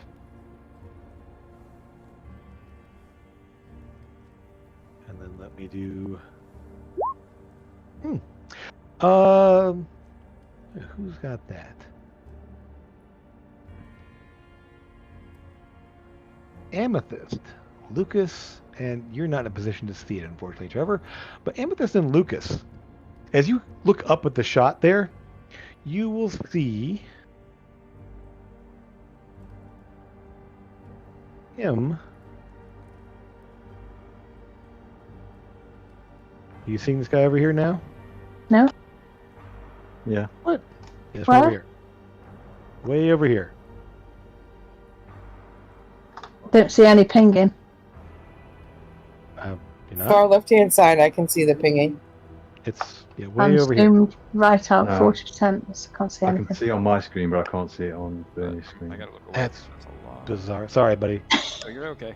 This sounds like favoritism to me. Over the- So you're somehow not seeing what everyone else is seeing. That's That's Interesting. yeah. Okay. I thought we were friends, James. If everyone else is seeing it, How do you think I feel? He's trying to kill me. Twice. yeah. Colors and the game. I think it must have been I, just a delay. I popped see up him now. Okay. So yeah, that's him. Yeah. So yeah. So essentially, you see him kind of move across into the trees over here, and he settles in. But he didn't beat your passive perception. So you do spot him over there. Nobody else is in a position to be able to see him from where he's at there. But you two spot him as he moves over to the trees over there. So you can see him there. Is he a snake? No, he is not. That one. He's dark, long coat there, and he has a long rifle in his hands, The guy that kind of a shot hat. me, Ah, killed me last time. Or knocked me out. does he look Yep. familiar? The And only, I don't think you saw him. The only person that saw him up close and personal was, I believe, Trevor. Yeah, that was me. And Rooftop. I mean, I would Yep. have definitely described him as he was the one who shot me dead. But yeah, no, he just knocked you unconscious. He got right back up again. can Elia see him? She's flying. I mean, yeah, her perception, she's got a bit of disadvantage, unfortunately, because she's 120 feet up there and flying the storm there. She probably can. Yeah, she's looking in this direction. That's where she just launched her last lightning bolt. So, kind of in the wrong direction to see it. So that's what you see over there. Okay, so now we're gonna have a fun here. I don't believe it. How are we gonna do this? Yeah, this will work.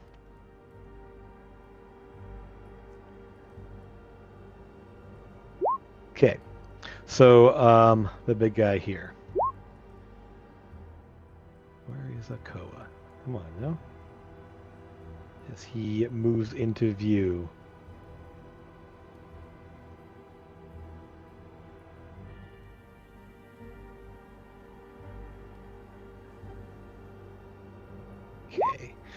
He will come slithering up here. 5, 10, 15, 20, 25, 30. Yeah, right about there. Just comes over the bridge into place here, looking up at the flames on the hut over here. You can kind of see he's kind of slithers on through the flames as he looks over in the direction of all of you up here. But the one he swirls his left hand there as he's holding the giant scimitar in one hand.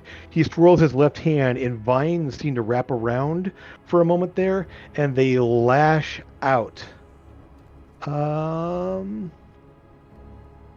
Let's see. Who's the one that's the most problem right now that he can see?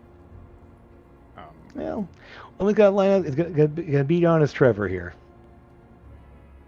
So Trevor, this thorny whip of vines and vines lashes out toward you, and 19 lashes around you for 5 damage as the thorns wrap around. You are grappled and get pulled 1, 2, 3, 4. Go away there, fire. And you get pulled right up to him. Gotcha. As the thorn lash pulls you into him, as you look up at this thing, and it just smiles down at you. Well, the face sort of like splits in this strange grin. You see the tongue lash out, and he will just casually try to lean down and bite you. For 22 total damage. 9 piercing, 13 poison, as the fangs sink into your shoulder there. The head's bigger than your torso practically, as the fangs just latch into your upper arm. And he's just like, you taste so good.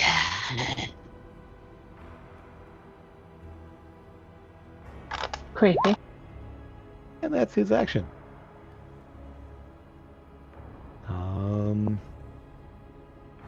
He's still doing what he's doing. That's fine. Okay, snakes. This one here.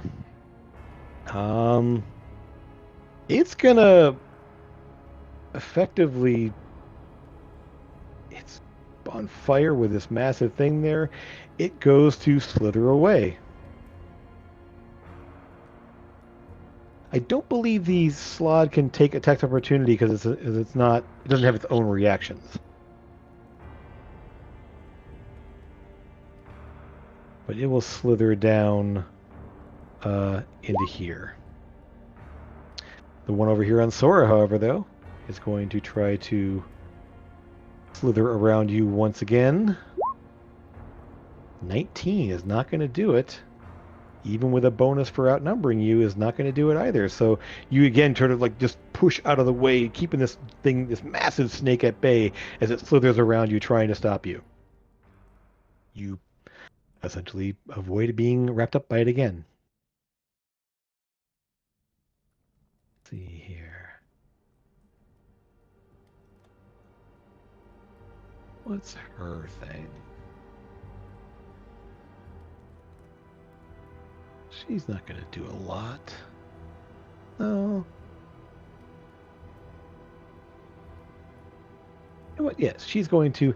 She actually reaches into. She's sort of a bandolier type of thing like that, and she reaches into her coat and pulls out this vial and throws it on the ground right next to you, Trevor. Here.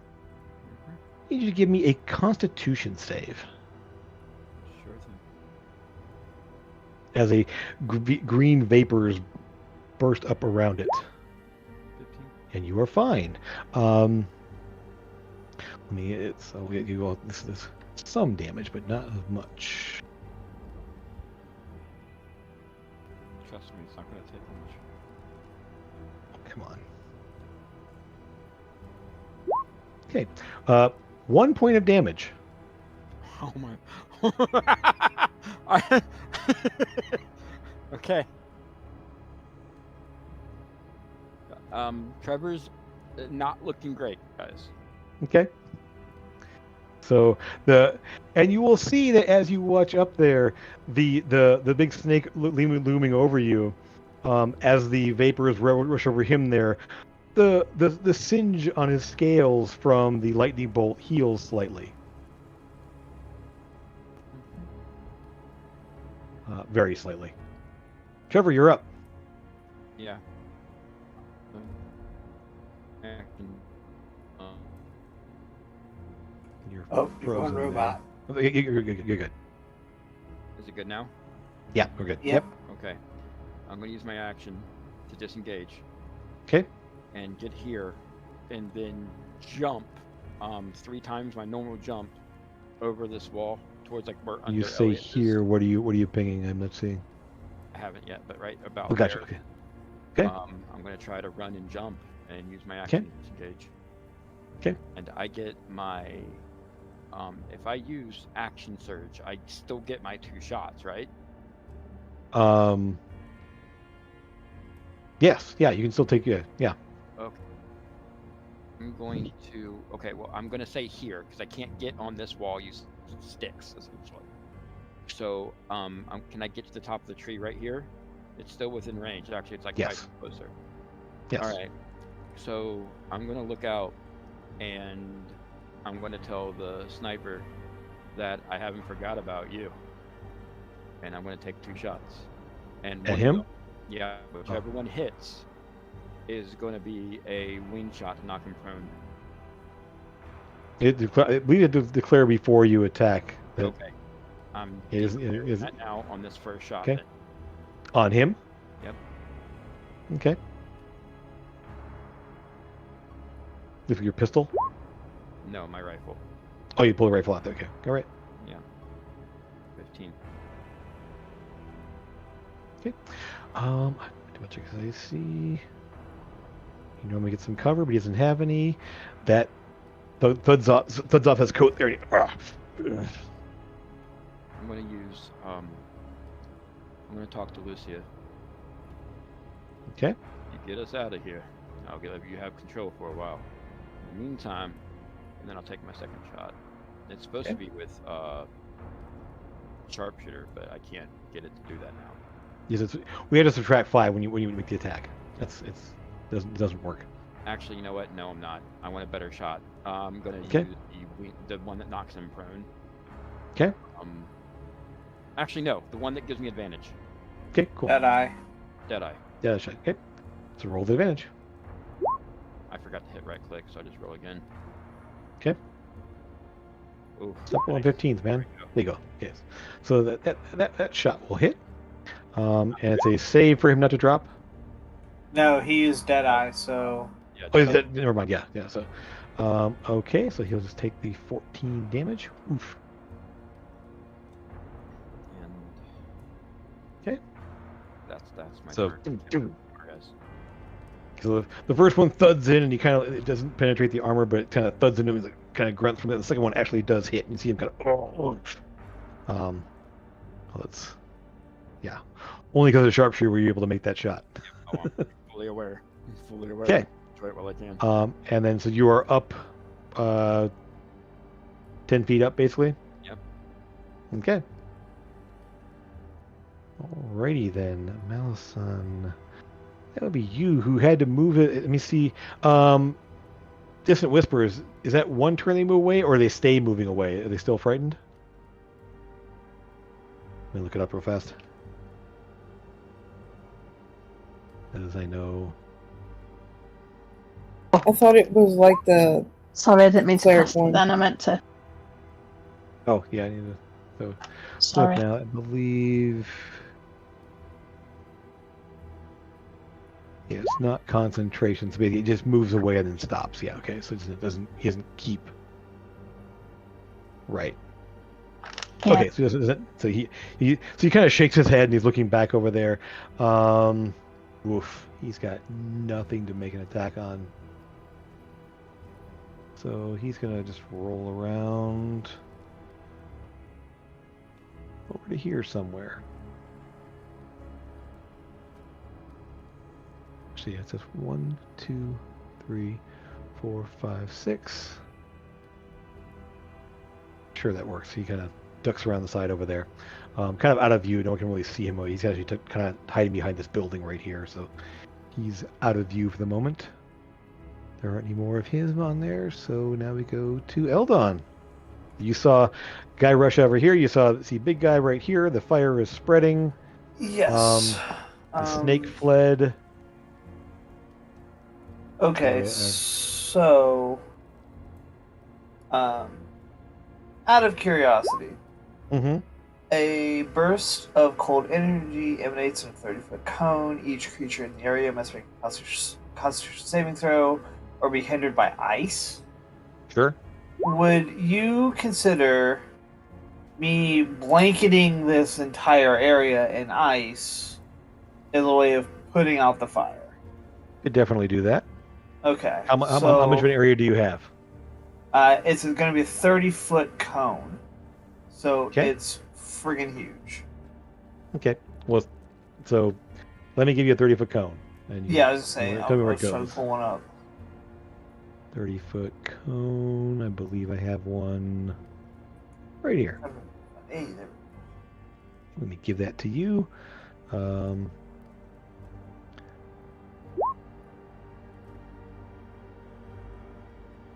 Okay, you should be able to move that now. Move it and rotate it. Yep. Okay, so you move it, rotate it. So it's emanating from you. So you can use the top. it?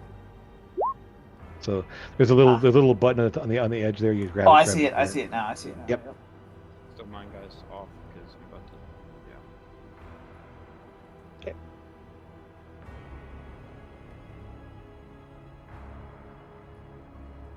Okay. I'll get. You can still move before you cast, obviously. Okay, yeah. I want to move just a little closer. So. Technically, you're still moving in the direction unless you stop yourself. Right, I'm going to stop myself when I float over this way. So I'll stop myself right here. Okay. You gotta grab the top of the wall and pull yourself over that direction there.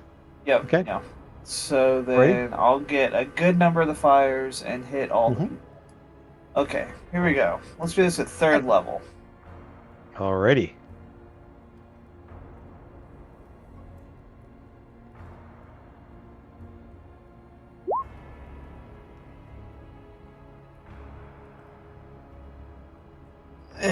I hold up my gauntlet and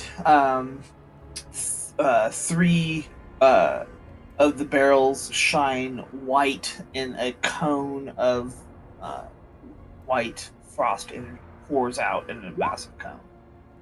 Nice. Okay. So he will take some. I need to. Let me move this template off the map then for the moment. I'll go ahead and delete it so we can see now. We know everyone here is getting hit by it, so this one takes 21. Okay. So yeah, Okoa, the big guy there, as the cold washes over him. Sweet. Let's see, we have not that. How you doing? Snake. And then for Snake. So the snake will only take half, so it takes 10. We have this guy here. Come on. There he is. Con. Ooh, no. He is not happy about that. He cries also, out.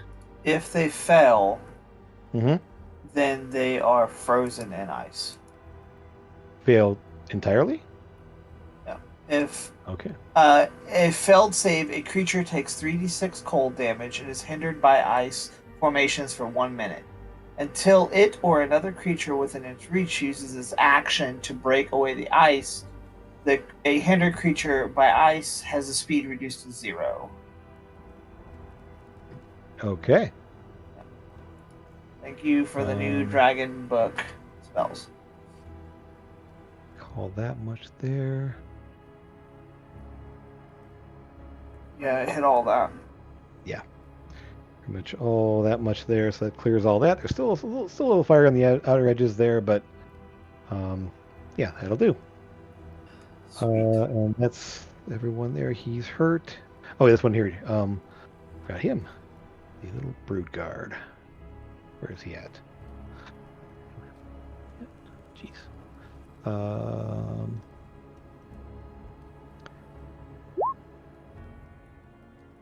Oof. Okay, so he is also frozen in space. Yes.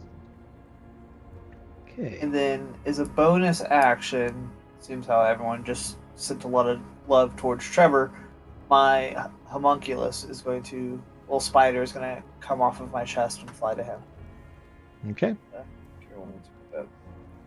That is my turn. So he took it, so he is frozen. This one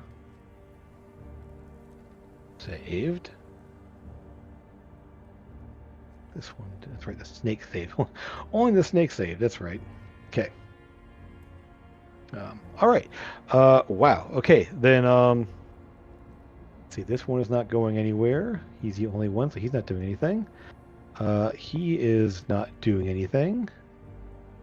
He will rush into Sora over here. As this little guy comes rushing up there, all claws and teeth, trying to bite and attack you. No. Claw. Oh, 22. He managed to slash you for 3 damage, Sora. This little guy rakes his claws. Yeah, and so he comes up to your waist. He's the size of Eldon and Trevor, but he kind of splashes you across the thigh and just barely kind of gets through your armor to do some damage to you. To my temporary hit points. Mm-hmm. Lucas. You can see that the snake and and the guy in front of him are currently partially encased in ice.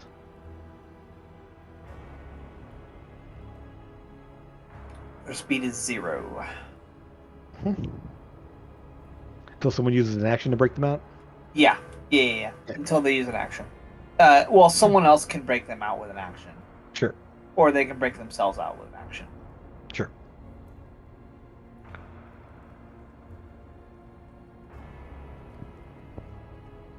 I'm gonna use my sit-in and I'll cast a hypnotic pattern spell. It's a 30-foot cube. Okay. 30-foot cube. Do I have a 30-foot cube? Okay. Where are you centering it?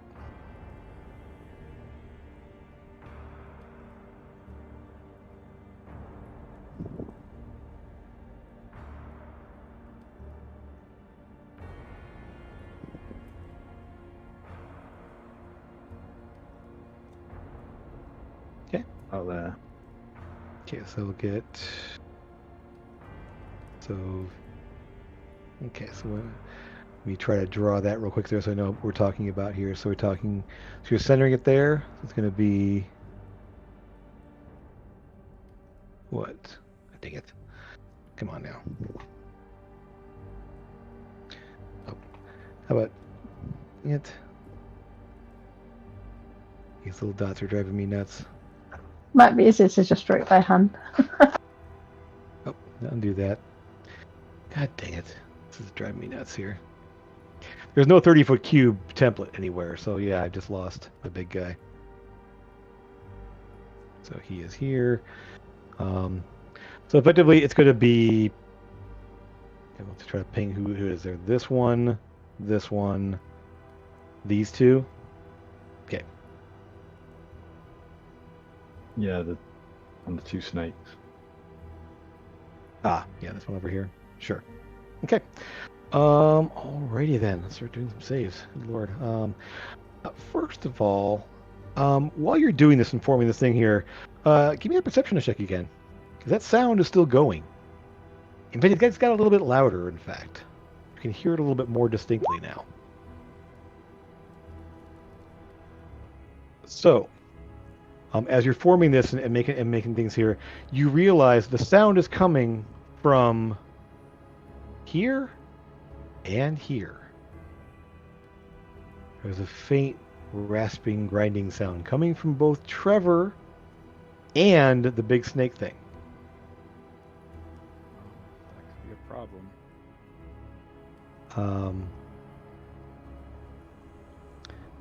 What the fuck, Trevor? No fucking clue. Well, I called him Lucia, but I don't think he's gonna do anything that quickly. Oh no, I did a bad thing and now I can't figure out how to get rid of it. You have to kind of click on it and hit delete. It's, yeah. Okay. Let's see. So use some saves here. We have Hunter, who's in a wisdom saving throw, doing horribly. So he is just kind of. We're just take him. Essentially, we're just going to take him out of the fight. He is frozen and hypnotized. So we'll just kind of mark him with that and that. He is also currently frozen, and we're going to make his saving throw with advantage. No. 19. If I cast it with the Sitten, it gives him disadvantage. So. Oh, then it's a flat roll. Okay, so it would be a 12. Okay, so he sort of, very good. Snake here. I mean, it's a snake. I don't have a high wisdom. Nope. Okay. And who else? This one over here? Yeah. Okay. Nope. And the woman, or whatever. Oh, yeah. Okay. Shit, sorry. 18 sheets open. Nope. Okay. So, right. Anything else, Lucas? Well, then you can still hear, and you sort of pinpointed a source of the sound you're getting.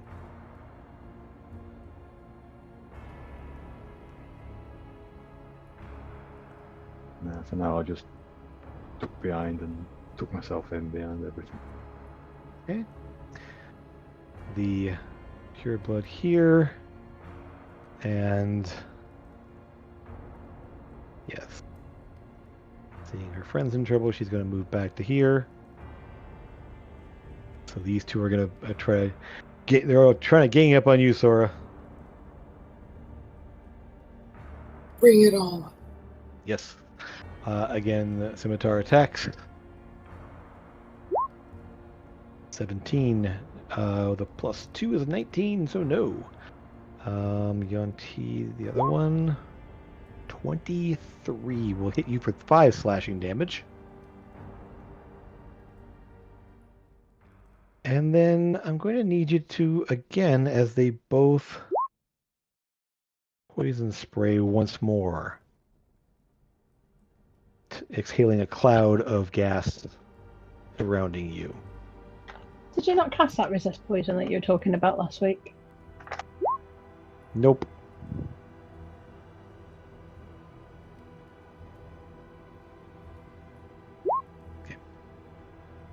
Okay. All right. So the first one. So you do take 18 points of poison damage from the first one that hits you. What's the extra save for? Just 2 saves. No, I'm maintaining a spell. And I got hit. Sorry. Right. Gotcha. So you no problem with that. The second one, you cough it away and not a problem. So 18 poison damage.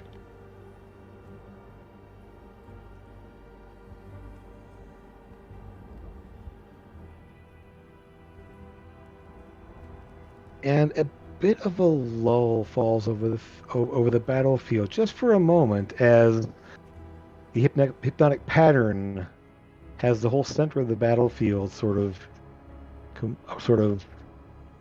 in so between being frozen and hypnotized, the group of people in the center of the field here have been lulled into a bit of a sleep. The fire, no place to spread. This one will spread actually a little bit. Let me go ahead and, as it moves over this way, catching the dead body on the ground on fire. This place is definitely caught on fire to quite a degree.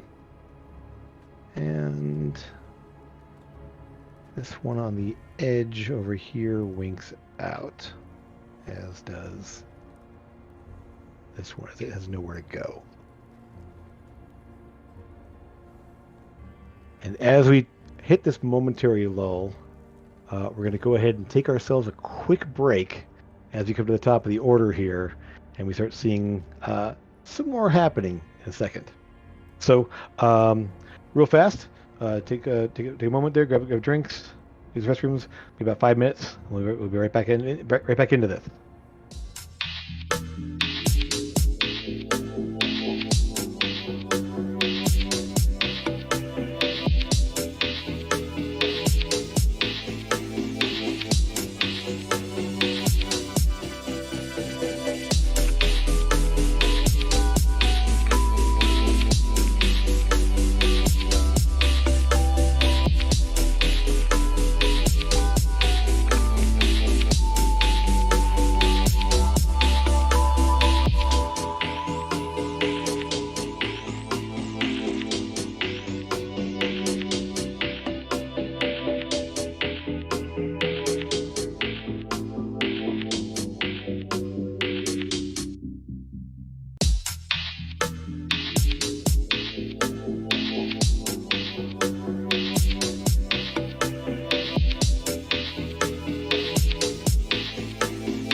Okay.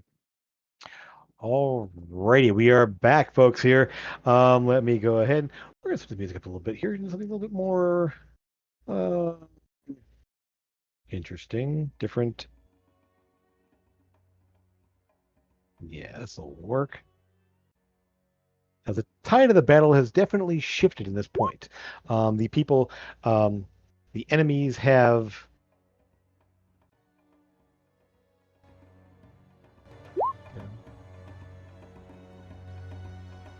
Go. Yeah, music should be working now. All right. The tide of the battle has shifted as a hypnotic pattern has dropped over the center of the field from Lucas, causing the leader, Akoa, and the people that surrounding him to all fall into a stupor as they're just kind of weaving in time to the pattern and music that's that only they can hear currently. Eldon's cone of cold or cold spell froze a number of them in place there, keeping them so they can't actually move anywhere as well, including Akoa in addition. Sora being tied up by a number of a pair of purebloods, a brood guard, and a giant snake, all surrounding her, keeping her from being able to really engage with the rest of the battlefield, but holding everyone in place. Is anyone? Am I coming through okay? Yes. Okay, cool. Yes. I just saw that message there. Cool. All right. So, continuing there from there, as the battlefield shifts, you will see those who are in a position to spot this. When Brevalor spoke to you about the people involved in this, there was one person he mentioned that has not made an appearance. He mentioned a green dragonkin who has not been seen so far on the battlefield, but as the hypnotic pattern goes off there, the person in question steps into view. And those of you with any kind of elevation, and with this, you're dropped behind the wall.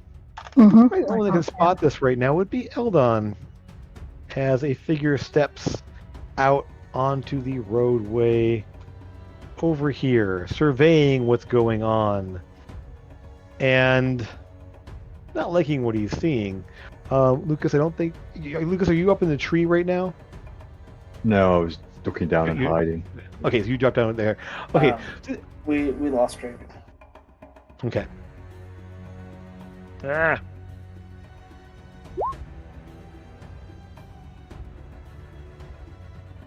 Okay. Okay, so we might have to bear with us on the camera difficulties, sound difficulties. We're trying to get it all sorted out here. I'll continue at least with the audio portion of things until you can see our lovely faces in frame again. We'll get everyone back into place here. So, at the top of the order here, the green dragonkin steps out and looks and surveys, looking up at what's going on here, and Eldon, you're the one to be able to see this, as he waves his hands, and a little glowing bead appears in front of him and launches in your direction. Oh.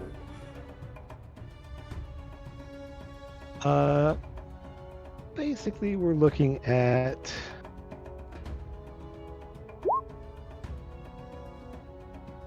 Just verify I'm looking at the right thing here. Where'd he go?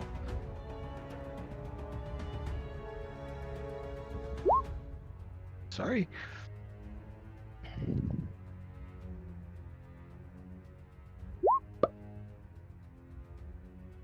That'll do it. Sure, that'll do. Pump. As a detonation of fire hits basically right up next to you, centered right next to you there on the wall. I'm going to need dex saves from everyone under that template right now. Can anybody hear me okay? Yes, you're a little soft, Yeah. but I can hear you. Not Yeah, we turning on need- the camera right now. Just FYI, it's not worth it. Sorry, guys. Okay. But I'm back. So, yeah. Okay. Alrighty then. I'm gonna go ahead So and use my inspiration. Okay.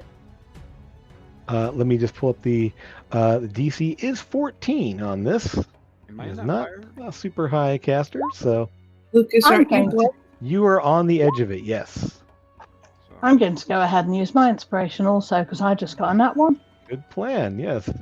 I will use my reaction and give myself a +4 using arcane deflection. Okay. and That will I'm put me just over. I don't. That one is much better. There you go. Can I flip my coin, please? I believe you still still can. I don't think you used it last time. I haven't done it yet. Not in that Okay. last fight. Yeah, no, I'm good. I've taken off my yellow dot.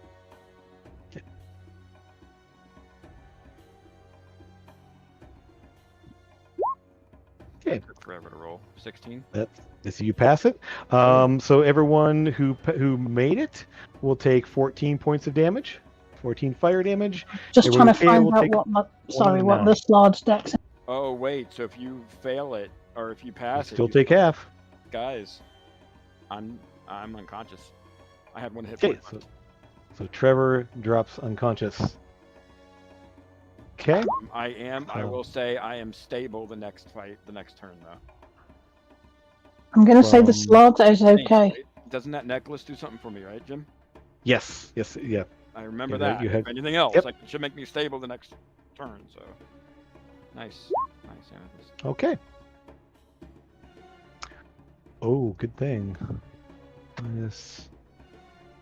Jim, sorry. How do I do a concentration check? I just roll a Constitution save,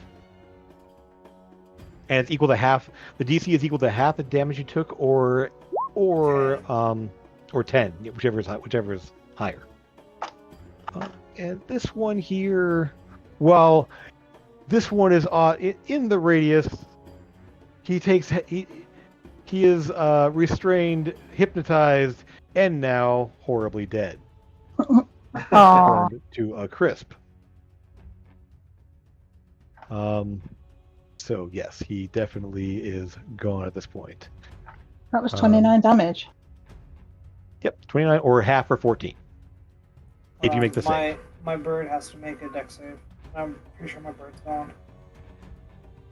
Where is your bird at? Like flying 10 feet above me. Yeah, it's still been. Actually, the radius. You know what? It wouldn't hit you. It wouldn't hit him. He's out of the radius. It's 20-foot radius. Cool. 20-foot radius. Yes, it would just hit him. And If he centered it on the ground, he would have caught you. You're 10 feet up. The bird's another 10 feet. It would have been just in the radius. Yep. Okay. Alrighty then. So that's him. times my homunculus as well. What's that? My homunculus as well. Let's make a dex save. Okay. Is a 9 concentration check, 19, sorry, is that okay? That's fine. Oh, well, It's Trevor, 10 or half the yeah. damage you took, whichever is higher. So you only My took 14 homunculus is damage. also gone. Oh, wow. Okay. Okay. So the little dudes are out of the fight then. Lucas, did you make your concentration check as well? He's doing it now. No. Okay. You took 14, right? Yeah. You just said yes. So you're fine. Yeah, barely, but you're fine. No, So is I that took 14 damage, so it's half? It's failed. half the damage Yeah. you. It's Oh, the half half damage you take, Sorry. or 10, whichever is higher. Yeah. So a minimum of 10. So you need to take 20 over 20 damage before your save goes up. All right. So sorry, you see this massive fireball explosion happen, and we're just gonna go ahead and put back. These are all nice and burned.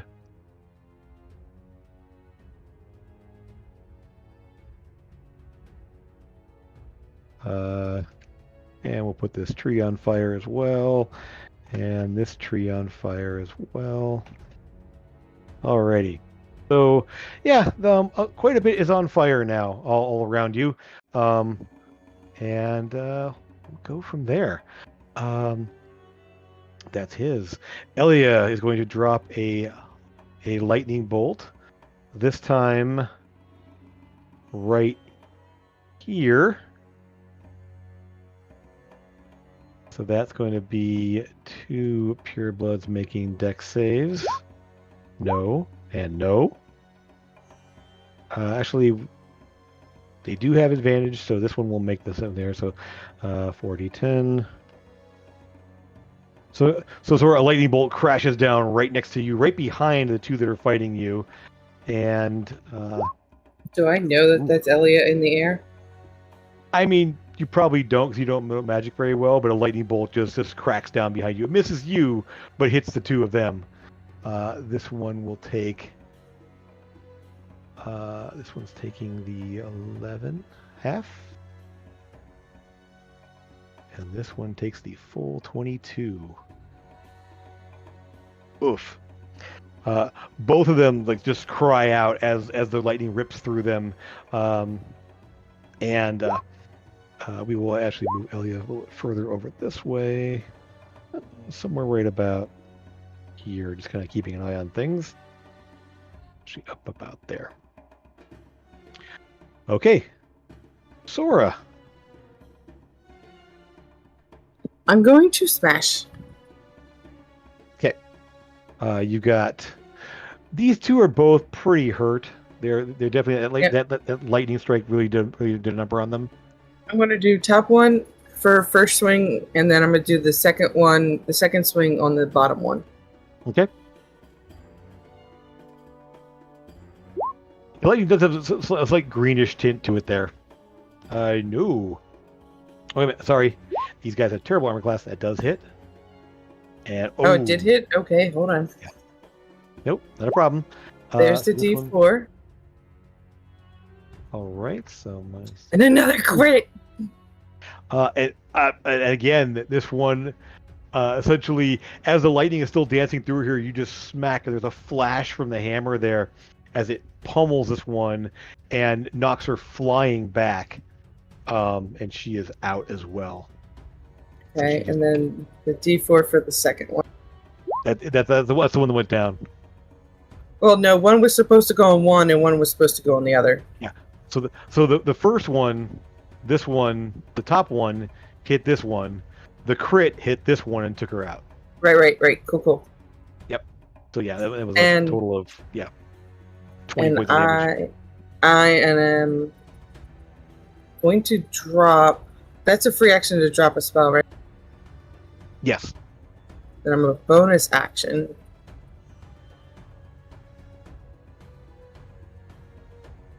So you drop Divine Favor? Yes. Okay. And I'm going to bonus action Thundering Smite. Cool. Okay, we'll put that one on you then. Yeah. Okay. All right. So you now have a different token on you.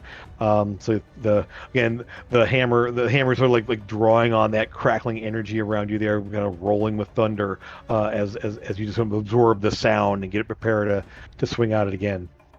Amethyst. You kind of duck behind the wall there, just still singed from the fire.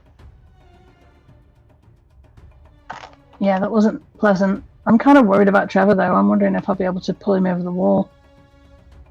I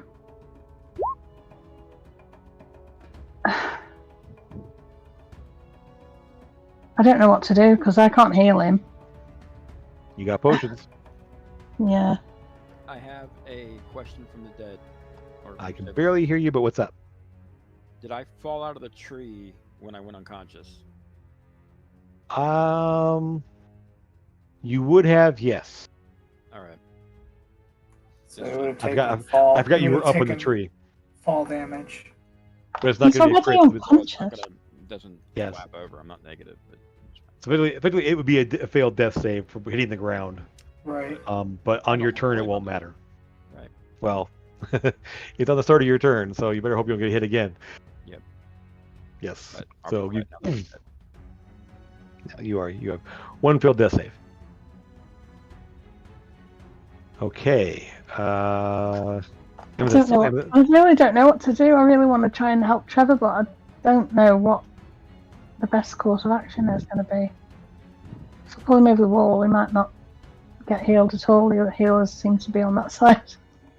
You know as well as I do. You know what Trevor would do. I want you to do. What? I can't. I'm dead. I can't. Amethyst going to do what Amethyst wants to do. So yes, I will say you have had potions this entire game, and I don't think anyone's ever really used them. So. I know. I just said that to Rob. I had potions from when we first went out to hunt those slard. We got some potions of resist something. I had to. I actually used. It was a potion of health, and you guys had a couple of greater healing potions and a couple of basic healing potions. So yes, you definitely do have some. I just remembered about my shield. Mm-hmm. Can my shield absorb 3d8 of that damage, or is it too late? It was 1d8 each time, so you can't do Okay. you can do all 3d8 at once. So basically, yes, you can roll 1d8, and you'll use your reaction, I believe. Oh no, I already used my reaction to reduce. That's right. Yeah. Past that, so never mind. That's right. Yeah. It's either or. That's right. Yeah. Okay. So what you doing, Amethyst? Need to know. I'm just going to do a Dissonant Whispers on. Who? Which one? Closest one. The big guy? Yeah, I think so. Okay. He will get a save versus that. He can't move. You know that much. He is frozen, literally, Yeah. and he's currently hypnotized. Oh. Jimmy. Oh, So- I would do. Can I retract that and do it on the? Yeah, dragon? you want different. Yeah, you as you go to there, you see he is coated in ice, and there's a hypnotic pattern as a visual effect that you can see as they're all sort of like moving in time to some sort of unseen music and synth, and a pattern that they can see there. Okay. I'll do it on the Dragonborn instead then, if that's okay. Okay, yeah, you can. So you climb up there and you see where the fireball came from. He's not hiding. So you're up on the wall, essentially climbing up on the wall, perched up there. I'm gonna go along the wall, but then I'm gonna duck back down again and somewhere next. Sure. So you move over there, get a line of sight on there, cast that. He's gonna get a save. Let's see. Is that what he wants to do?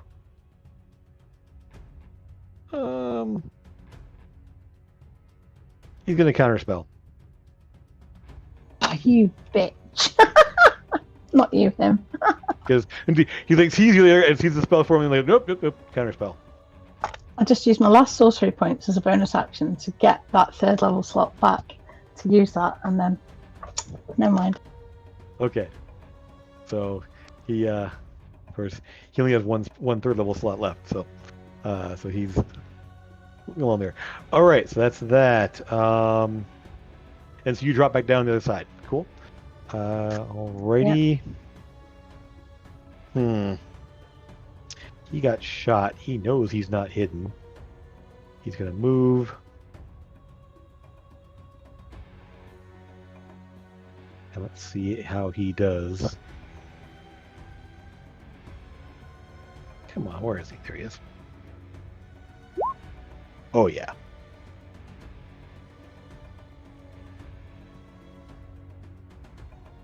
Okay. Where'd he go? His stuff was stupid high. Okay. And then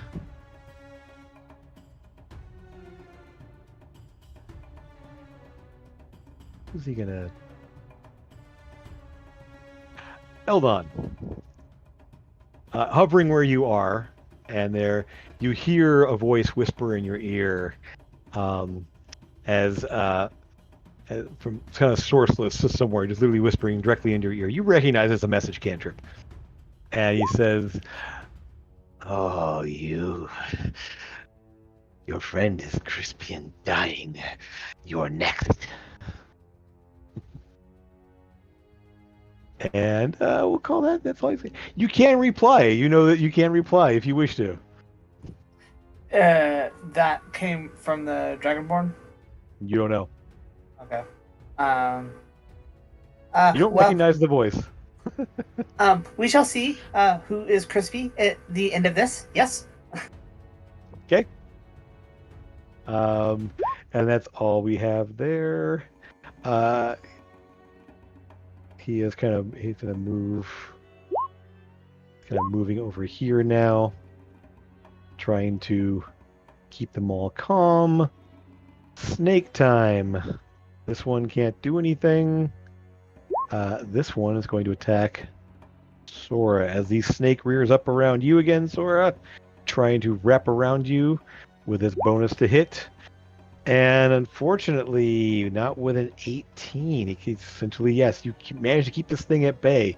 It is just not able to get purchase on you, even though it's still huge and wrapping around there. Okay. And yeah, we're all in the wrong slots currently, so that's okay. No worries. Eldon's in Trevor's spot and vice versa, so... But with Trevor's camera being out there, we'll just keep things as is right now, and make sure everyone's okay. This one here is not doing anything, and let's see, hypnotic pattern. They don't get a save every turn, do they? They're just stuck until somebody wraps them out of it. Yeah, they're just stuck. Yeah. Okay. So that's her turn. Trevor, you need to make me a death save. Actually, no. Sorry. On your turn, you stabilize immediately as your preemptive wound closure takes effect, and you are still unconscious, but you are not up. You are not down anymore. No more death saves. My turn, you would have got a second level cure wounds, but your homunculus is and he blew up my. He's cost me 200 something gold in this little fight here. I know, for new Ruby. I know. Okay. So Trevor, you are okay. You are still unconscious, but you are stable. Here.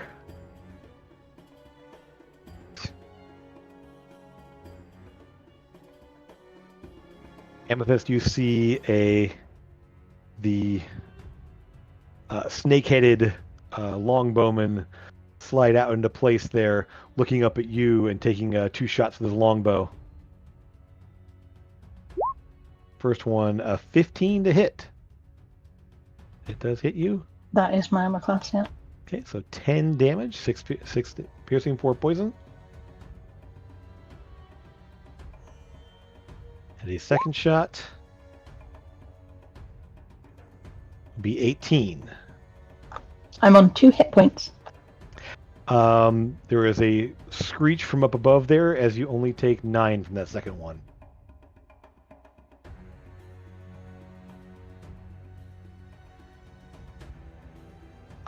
Elias, stop it. Actually, the funny thing is she can still speak to you. And she says, I have way more health than you since I'm a bird right now. There's a whole second hit bar right now. So she's actually in great shape. That is true. It's actually polymorph. I'd have to lose the slot then. Yep. Right now, it might be worth it. Okay, so you guys will see something that's not. You might see this there. Some snakes go slithering out away from the fire. A large snake just sort of like slithers away. I forgot to use my slot last turn. It might be I worth remembered getting that, rid of yep. him. Yeah. All right. Get that big old health pull back. Okay, these guys I believe are all gone. I can take them off the things. There's no more hunters left. Eldon. Okay. So I want to do a 7th level fireball. I'm gonna blow all but 2 of the charges on my wand. Doesn't it have 7 charges normally? Yeah. And that takes you to 9th level. So if I only do... So I'm blowing 5 charges. It'll take you 8th level. Because it's take 1 me charge for 3rd level. Yeah. And then 2, 4th, 5th, 6th, 3. 7th. Okay. Yeah, let's do 8th level then. Okay, so charges. Yep. So 6 charges. And then I want to Where are drop you dropping that? I'm going to drop it right here. I'm going to catch Dragonborn who just cost me a whole bunch of money, this ugly chick, and big guy. All with the 8th level. There? Down. Okay. Down there. Yes, right there. Okay. Eldon is immensely frustrated. Can you not get the snake with it as well? No, and not hit the Oh, dragon. not with the Dragonborn. Okay. Yeah. Okay. So hypnotic pattern, they still think they're normal saves. From my understanding Yeah. here, right? Yeah. Yeah. Okay. So first off, dex save. Did you go ahead and good Lord. Okay, so dex save on the snake. Okay, so it's gonna just take the flat out 45 damage. Okay. Her.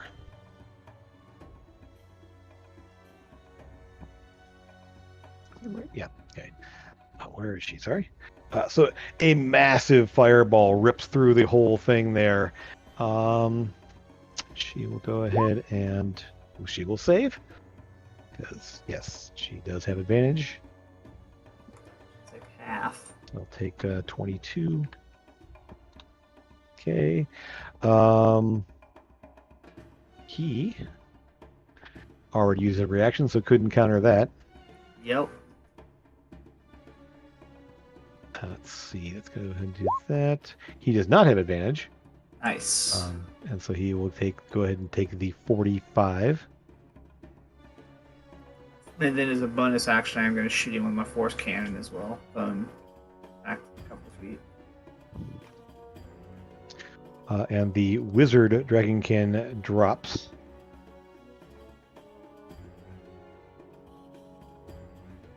Thank goodness for that. And the like big that. guy here, 14, will not save, so he's taking 45. Although I will also remove the status effects on these guys. Yes. Yeah, all of those would They end. are definitely. He's taking the full. And he is awake. I'm also going to go ahead and rule that it melts the ice on him. Oh, yeah, for sure. Because. There's a lot of magic energy. Damage, fire. Oops. Come on now. And we're just going to do something a little crazy here. I'm going to... Where is that?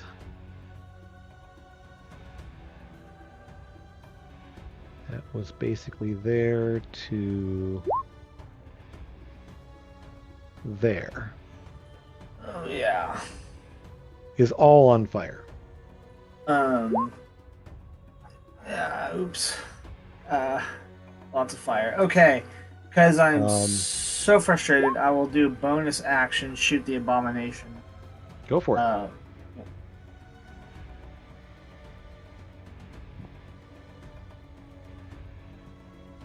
Yes, you still have your force cannon, right? Yeah. Yep. Did that show up? I'm not seeing it. Real quick, you are in melee with someone. Oh, I'm You are 20 feet in the air. That's right. Never mind. He's up. That's right. You are up. Yeah. I forgot that you've done the. Okay. I'm not Trying seeing it. to. So Oh, there it goes. got it. Okay. 16 That will hitting. deflect off of him. Okay. And he looks at you and kind of glances at everything around him, and he is most notably pissed. Eldon just has this like strange grin on his face. Amethyst, I do need to make two Constitution saves because you got shot by 2 arrows there. Both of them are DC 10.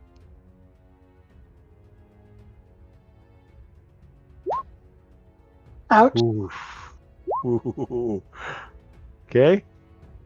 Second one, you're fine. Okay, so the slot is still there.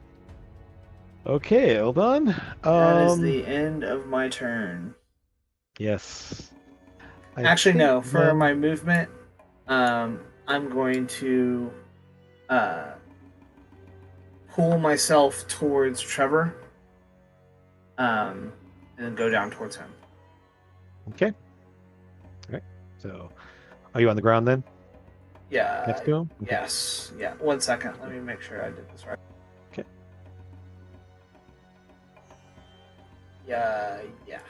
So I'll go ahead and float down towards him. Okay. Alrighty. So this guy here who got caught in the fire is no longer the first fireball that hit in that area. From his ally supposedly. He is going to rush over to you, Lucas, clawing and scratching, trying to bite your face and claw you. Let's see if he... Oops, that's the wrong one. I need this guy. There you go. He's going to claw. 19 to hit. It's 4 slashing damage that breaks across you. I'm going to claw you again. For it not... He does not have advantage, so he misses the second one, and then goes to bite you. For enough. So only... Give me 1 Constitution save then. For your hypnotic pattern. It's gone. Actually, it's gone. It hasn't gone. Never Oh, mind. no, it doesn't. Sorry, there's still 1 in it, isn't there? There's still the snake. Yeah, the snake over here, yes. This guy can remove the status effects because here. Yes. Yeah, this snake over here is still. So he's still hypnotized. Yep. So yeah, you're fine there, no problem. And over on Sora here, this guy's going to be doing the same to you. Claw, bite. First claw, no. Second claw, no. Bite, no. So he's just like, you're literally kind of pushing him away with your shield there, and any claws getting through there are just scratching off your armor and not penetrating. He's just not able to penetrate. Hashtag when your AC is ridiculous. Yes. Yeah. Stop putting holes in my shit. You literally aren't even, you're not even dodging it or blocking it with your shield. You're just letting it scratch off your armor and do nothing. Okay, so Lucas, this guy's right in your face here. The buildings in front of you are all on fire. There's a slod there. Yep. I'm gonna attack him. Okay. I don't think we should kill these little guys. I think we should try and subdue them. They're clearly the gnomes that live here. No, they're all evil. They're all evil. They all die. But they're not evil. They've got something that's happened to them. They're victims. Okay. So your attack there, definitely he just kind of slides out of the way there. Your weapon kind of shoots out the side. Bonus action, you want to use your offhand? No, as a bonus action, I'm gonna healing word Trevor. Gotcha. Thank you. For 8. Okay. Yeah, better than what I had. So Trevor, you are at 8 hit points now. You are awake, and you see Eldon leaning over you at this point there, just kind of standing next to you as the echoing words kind of form the you kind of hear Lucas's words kind of echoing in your ear as you gain 8 hit points back. So you are awake at this point. Thora, you have got.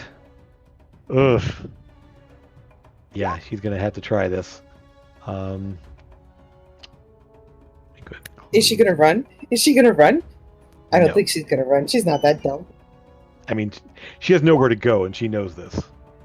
So she's going to be, in her desperation, just kind of go crazy on you, trying to slash and poison you one more time, as she just cannot get through your armor and your shield, but she does spray out a batch of poison there, so give me one more Constitution save.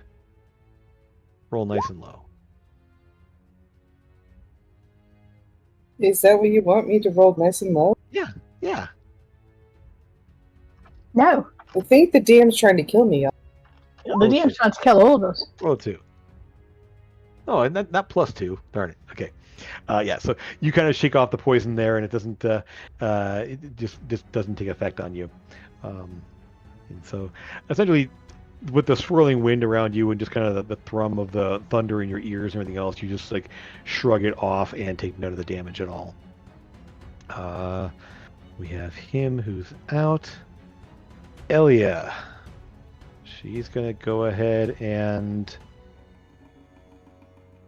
move over this way. Still 120 feet up. And launch a lightning bolt just straight down on big guy. He's going to try to dodge it. Does. So we'll take 7 for half. Oof. Still good though.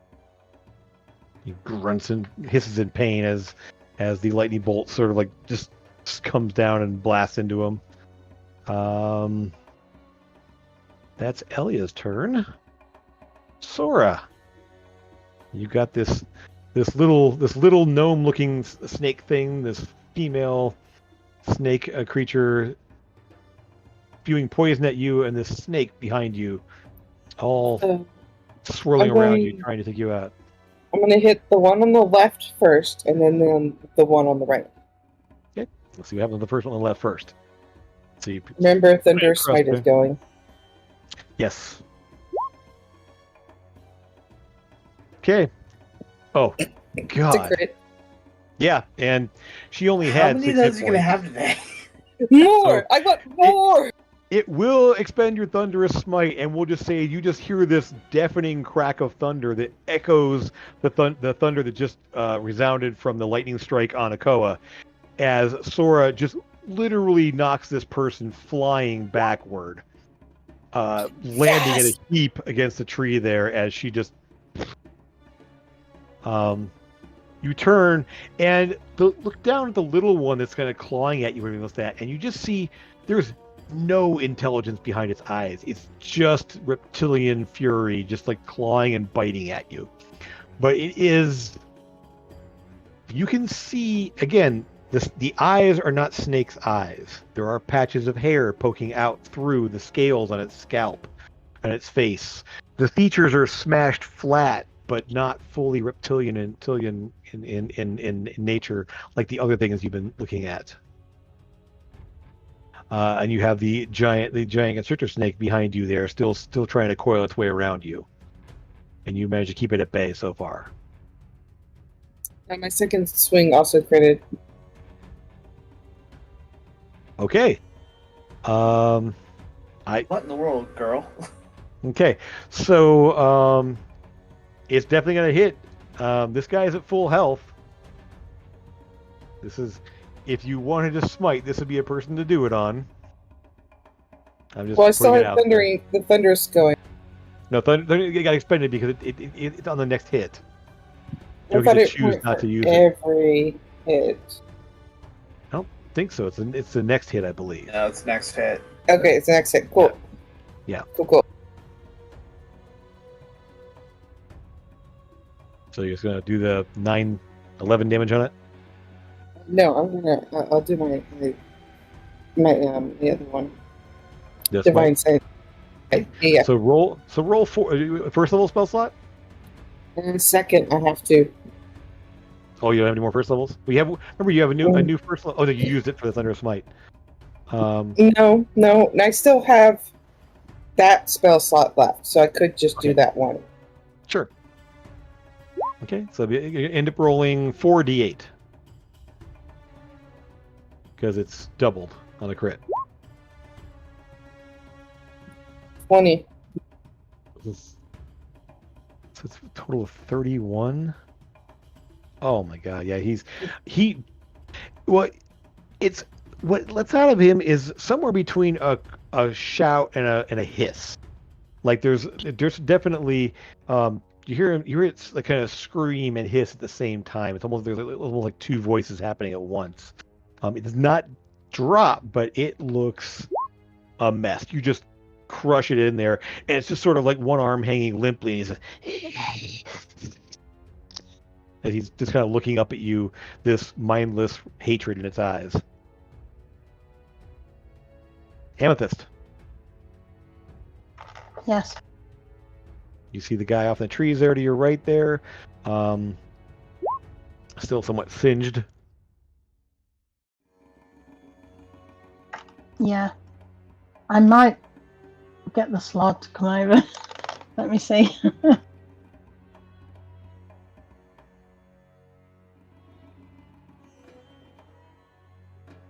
Yeah, so right now you're down below the walls. You can't see the slot currently, so you need to get eyesight. I believe you can get eyesight on them, or you can just command them mentally. I guess. Yeah. You're never in mind. Yeah, I can. Yeah. Okay. I'm gonna do that on him. We'll do what? Chromatic Orb. Okay. Yeah. So definitely hits with a 17 to hit. And that's going to be which It's lightning. 19 lightning damage. Okay. Definitely screams as this ball of lightning slams into him. Yeah, he gets kind of looking down at you, or looking over at you. That's a bonus action to command the slide. I might just climb over the wall. Yeah. Yeah. Okay, I've so done you got it over there. before. Okay. All right. Okay. And then Slard would like a go this time, please. where to?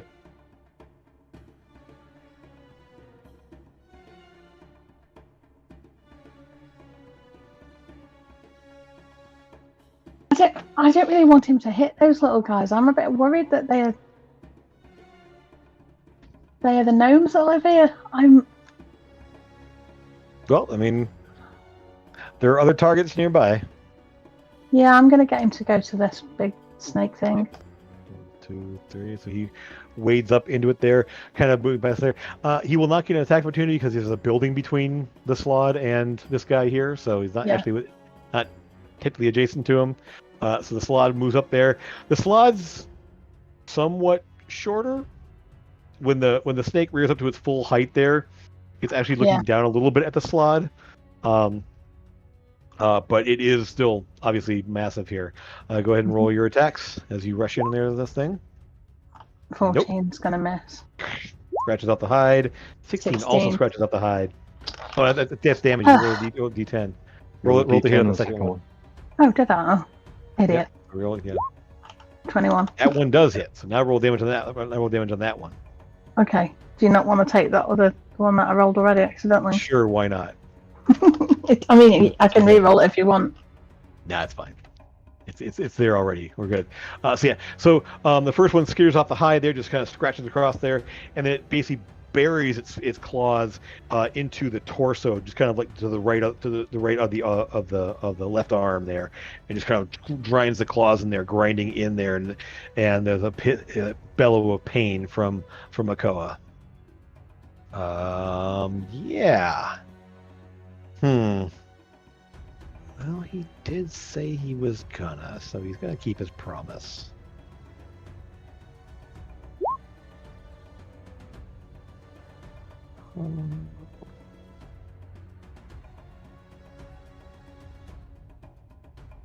Okay, sorry. That will actually be a little less. So Eldon, you can. Yes. Actually, I rolled the wrong thing. Let me roll the right attack. Okay, that's a little better. Since the slod took that 14 damage, he's regenerated 5 around, so he's got 10 back. So he's only down 4 at the moment. Cool. Okay, so Eldon, you're gonna take that. Where's that? 19. Plus something else here. 1 sec. Plus 14 more. So so that will be. Wait, 25. Right, so it's 25 to hit. You do not see this coming. Okay. There's no way you see this coming there. That's why he has advantage. He definitely beat. So I can't use my reaction. I believe you only thing attack you see coming. You can't deflect an attack you don't see. I'm not sure how that works because that's a little overpowered. You can deflect. You can use a reaction to deflect attack that you can't see coming. So it says, an invisible barrier of magical force appears in an attack targeted by. Which you take. Okay, I can use a reaction, which you take when you are hit by an attack or targeted by a magic missile spell. An invisible barrier of magical force appears to protect you until the start of your next turn. You have a +5 to your AC, including against the triggering attack, and you take no damage from magic missile.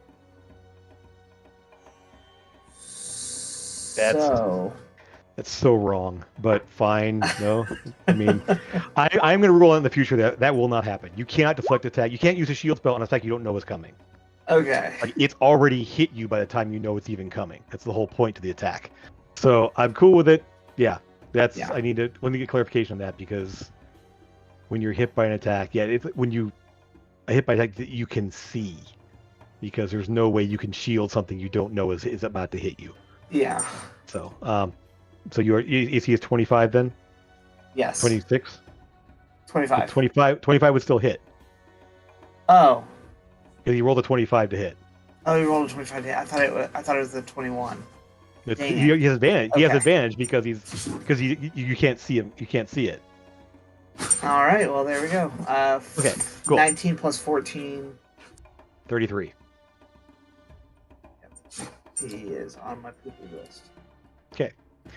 And that was his action, so now he'll use his move. So I don't cast that then. Okay, yeah. Yeah. And let me just see if I can actually... Come on. Oh, what just happened there? There we go. Jeez. Okay. Oh yeah, never mind that. Never mind that second roll. I'm not sure why I rolled twice, but okay. So, yeah. So, hold on. How you looking, Eldon?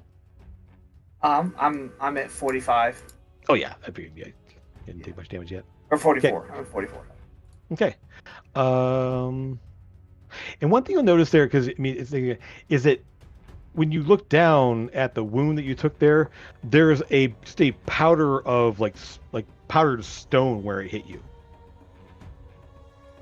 Okay. There's no slug embedded into you. It was actually a bludgeoning attack, and it's just powdered stone where it hit.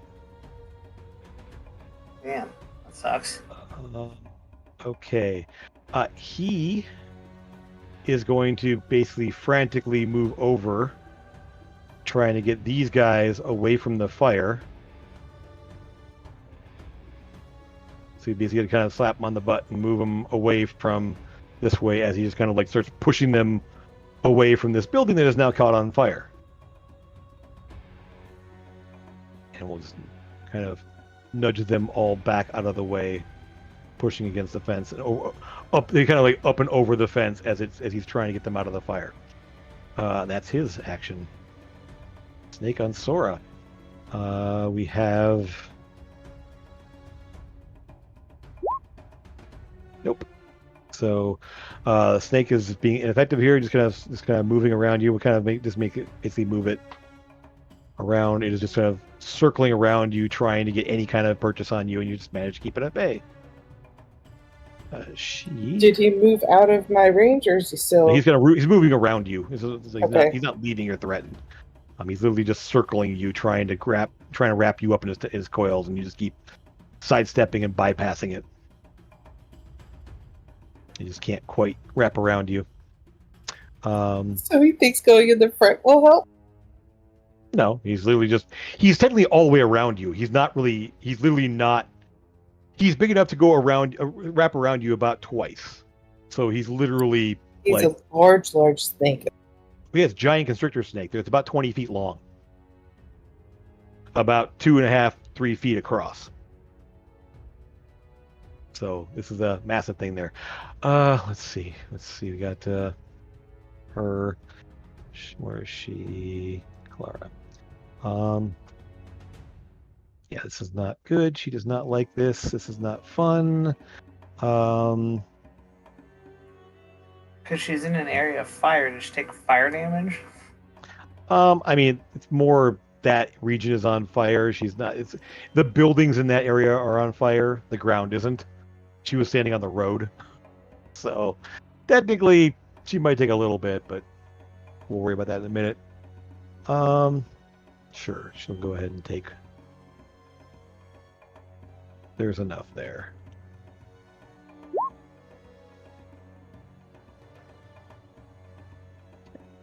She's going to move out over to here, getting out of the fire. And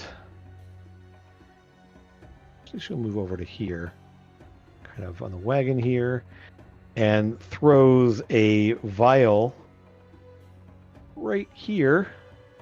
Is a 5-foot radius of poisonous gas that wraps. It was all around all three of you.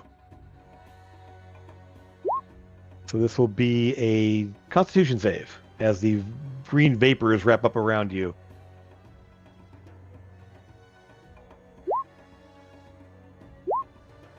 Okay, Amethyst, you will take. Let's see. So it's going to be.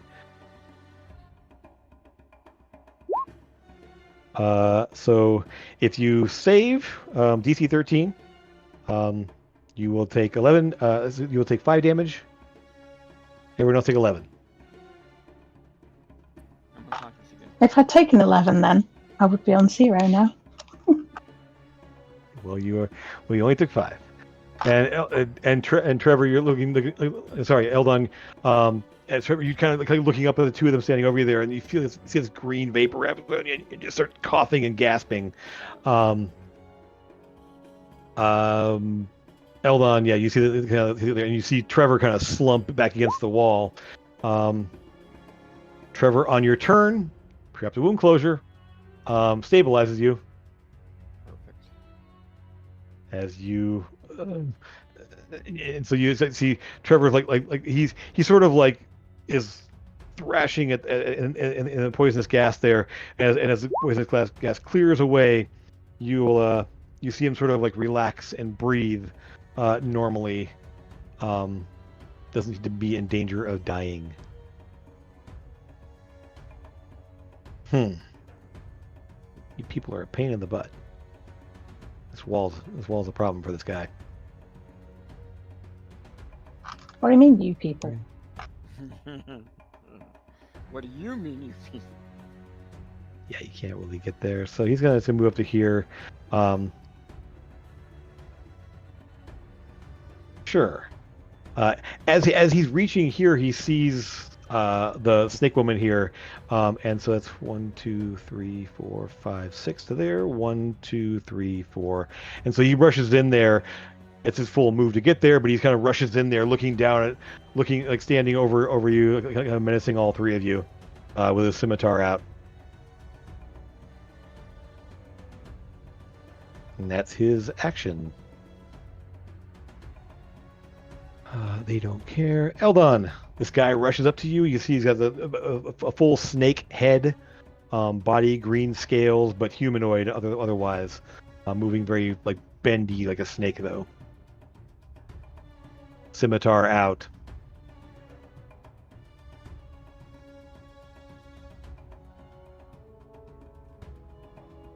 He does look pretty hurt. He's been singed. He's been blasted by lightning.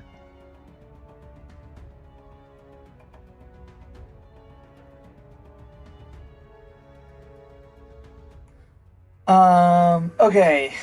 I want to use my thing. I would like to attempt to cast Pulse Wave from Wildmount. Using my thing. So I need to make a DC 13 check as 3rd level. Okay. Let me make sure. That check. Yeah. You're good. That'll do. Okay, so it does. So Amethyst, you look over at Eldon there, and you see the lightning spark through the apparatus on his back there as it reconfigures and does strange things there. Trevor lying unconscious at your feet as this snake person there who's been menacing you for quite a while is Okay, is so in place. I am actually going to be able to hit a couple of people. It is a 30-foot cone. Okay. So I'm gonna. Yeah, I just need to put a 30-foot. You got this one and her. Yeah. And I'm gonna. Okay, so you create an intense pressure, unleashing in a 30-foot cone. Describe whether it pulls pressure or pushes a creature or objects, and the cone must make a Constitution saving throw. So they need to make a con save. DC 17. You know, he's fine. Okay. Nope. Okay. A creature takes 66 force damage on a failed save, half as much as on a successful one. And every creature that fails a save is pulled toward you or pushed 15 feet away from you, depending on your choice. Okay. Unsecured objects are that are completely within are pushed away as well. Okay, I assume you're pushing, right? Yeah, I'm pushing. I'm pushing everything away. So he made his save, so roll your damage, and she did not. 66. Yep.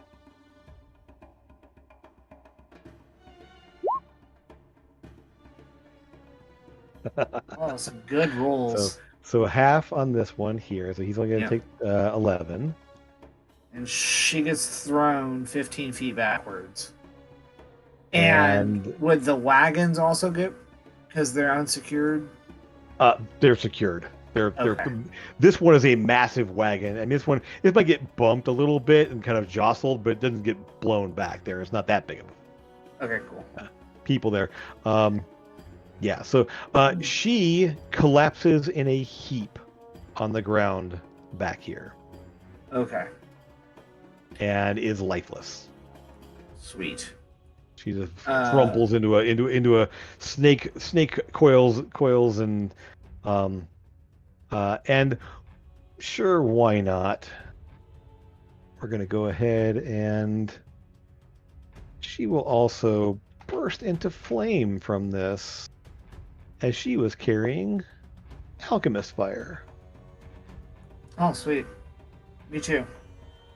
All right, let's then, as a bonus action, throw a healing potion at him, at my feet. Nope. Just drop it. I roll. You can't. You can only take a healing potion as a bonus action. You can't administer a healing potion as a bonus action. Okay. Yes. Then so use an never action mind. for that. Yep. Let's push this snake feller in front of me. Then with a bonus action, force ballista. Okay. Might be enough. 15 hit him. That will hit him. See how well you roll.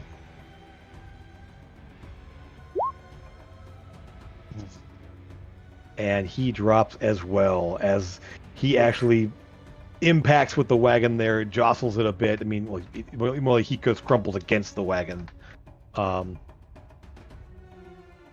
As he slams. So, yes. He's down. Okay. There is my turn. I have electrical arcane energy whipping all around me after activating my Manatech item. Okay. Or Mizium item. All right. So as you all look here, as they're all gone now too. Trying to clear up who's on the battlefield and who's still left. There aren't many left. You guys are gone. Here we go. Okay, so it is Akoa's go. And he's just like looking around there, seeing the fire raging all around him, looking out there, seeing the force blast knocking both his chief alchemist. Glances over your shoulder beyond the flames, seeing seeing the wizard, the Dragonkin wizard lying dead, seeing everything gone to hell essentially, and he reaches up and I think everyone's kind of busy at the moment, but give me perception checks. Those of you who are conscious and looking in that direction. In which direction, Jim? The center here where the fire is raging. So the big guy, Yeah. and you see him sort of like looking, and he reaches up and kind of touches something around his neck. Lucas, yes, you can see him. So as he reaches there, there's some sort of yeah. Go ahead. I was say I've got 2 trees, a building, and a wagon in front of me, right? Yeah, somewhat there. Yeah, you'd be a disadvantage on this. I'd say. I'll just you got some. not. Yeah, it's fine.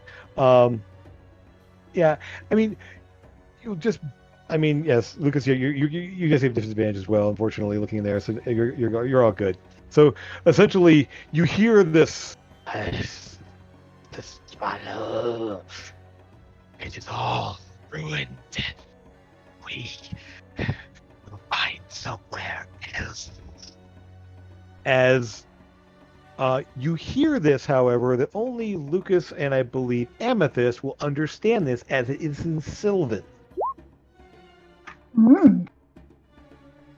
As this thing there, and he reaches up there, and there's a flash as greenish energy in the shape and arrangement of vines wrap up around him, kind of forming a kind of almost like a cocoon almost around him, and then collapses down into the fire, leaving the ground around it temporarily bare.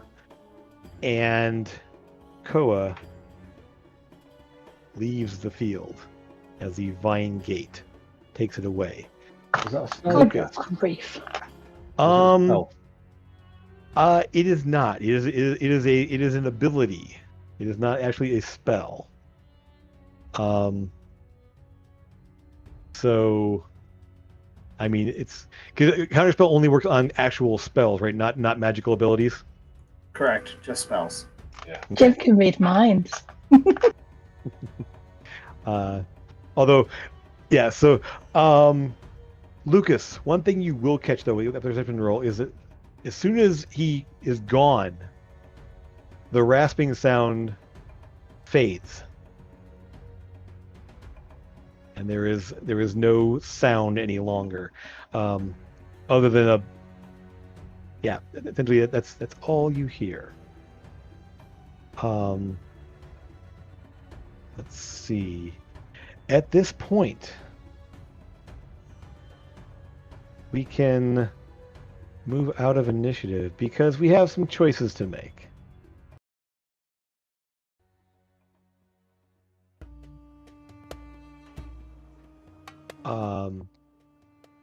Sorry. Lucas, you have one of these little gnomish-looking snake creatures in front of you. Sora, you have one in front of you and a snake still trying to kind of coil around you, but you managed to keep it at bay. The snake's been more nuisance at best. At best.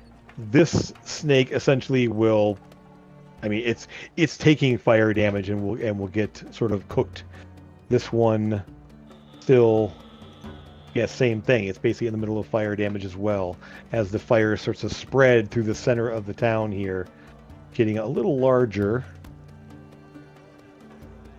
and enveloping a little more of the area here. You watch as the wagon here catches on fire. The fire grows a bit there, catching the buildings on fire. Can I run around and do this? Control flames? Absolutely. Essentially, you start doing that. Yeah, I instantly extinguish flames within the cube. Yeah. It's 5-foot cubes, so Okay. I'm just running around putting everything out. Right. So Lucas and Sora, what are you going to do with your opponents? Are you gonna finish them off, or are you gonna do something else with them? I have a spell. Okay. I mean, I'm going to attempt to kill the snake, but the other thing. Okay. You don't need to roll for attacks. Tell me so essentially, tell me what you're doing. Just kind of describe what it is you're doing there. You will notice that this person over here, all he's doing is keeping the elk calm. He is not even attempting to attack anyone or do anything else there. In fact, unless you go over to him, he's just literally keeping them back. In fact, he's starting to gather them up and move them away since the fire is moving in his direction. So he is literally calling them and herding them along the back wall over here as he's kind of directing them and keeping them away. He's looking over his shoulder, obviously like in a bit of a panic, but he's not making any attempt to do anything to you. I'll cast Hold Person. Okay.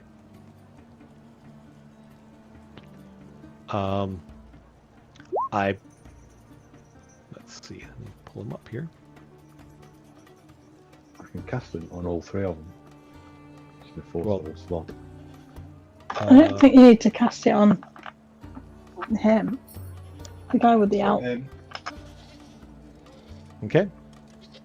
Let me just double check something real fast on these guys here because I want to make sure I'm looking at the right thing. Okay, it does work. And I believe... Okay. So one thing as you... I'm just going to say it works. He's looking over his shoulder there, and he turns back there and freezes in place. These two, however, seem to be unaffected. It just it doesn't wrap on there because they are considered monstrosities, not humanoids. Mm-hmm. They have been converted. So I will say this: either Sora either Eldon or Amethyst. Actually, Eldon, you are moving over to start putting out fires. And you start doing that little by little. Amethyst, I will say you have a basic healing potion. You want to give it to Trevor and wake him up? Okay. Yeah, so definitely. Trevor, you'll go ahead and let me just...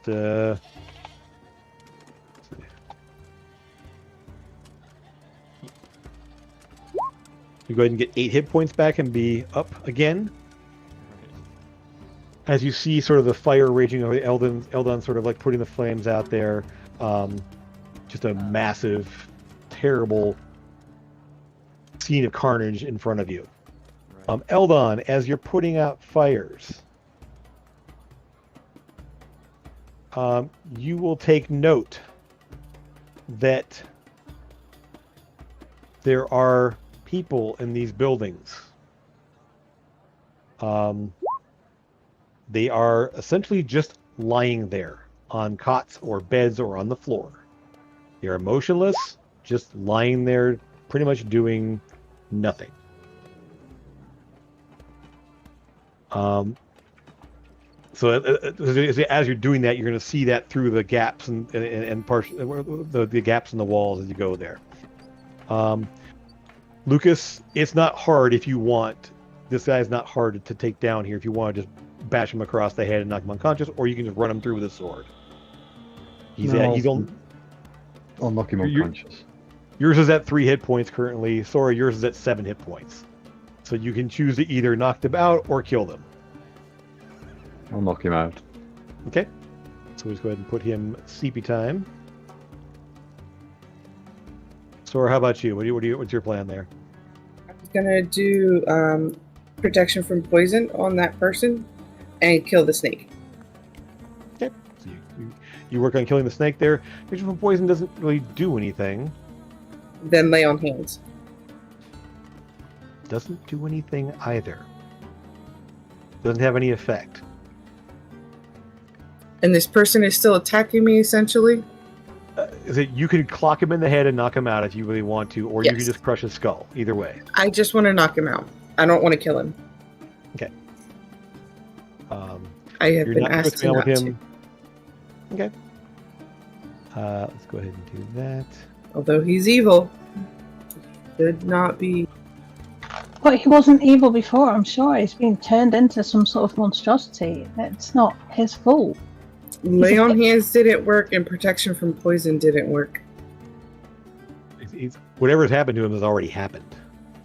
They are evil. So, Trevor, what you got there? Yeah, while I'm doing that, my gun is out. It's not pointed, and I'm actually hurting the herder up here if I can. He can't move. He's held right now. Oh, that's right. Okay. So he literally, as you approach him, he's just standing there. And at this point, he's kind of like trying to you can see his hands are up, like he's in the middle of hurting there, and he's just like frozen in place. As you can see there, his eyes are darting back and forth as he's trying to desperately trying to move. I'm gonna look at him, and my gun's actually not pointed at him for once. Okay. But he knows, because and I'll say, it's been a long time. After we get this fire taken control of, you're going to answer a lot of questions. And depending on how you answer some questions is what's going to happen in your near future. And if you can talk, I recommend you say something now. Can't talk when you're hold first either. I knew that. Yep. So he looks at his eyes do dart in your direction as you get into field of view, and so you can't read his expression or anything else like that. But I'll say, if you understand what I'm saying, blink twice for yes. He will blink and then blink again.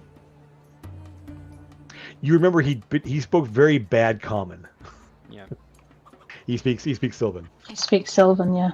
I can speak to him in Sylvan. I think not. Oh my God! I don't know Sylvan, guys. I know other languages, but not Sylvan. Why don't you tie him up and then I'll question him, and if need be, I can detect thoughts. Oh shit! I can't. I don't know that we need to tie him up right now, but I will put some manacles on him. Yeah, but if you want him to actually answer the questions, he'll need to not be held anymore, and therefore you should probably tie him up. True that. So I'll start tying him up. Resist it. You go ahead and tie him up there and kind of pull him in there. The Elker's just sort of like, as Eldon's, is Eldon kind of controlling the fire properly? He's working at it. He is not. He is having a hard time because essentially you can basically extinguish 5 feet of flames around, and the flames are spreading. Jim. So, yeah. Can Elia cast create water? As she lands next to you, and you mentioned that, we'll just say that yes, she drops the call lightning essentially and lands next to you, turning back into her, and nods to you. Yeah, I think I can. 1 sec.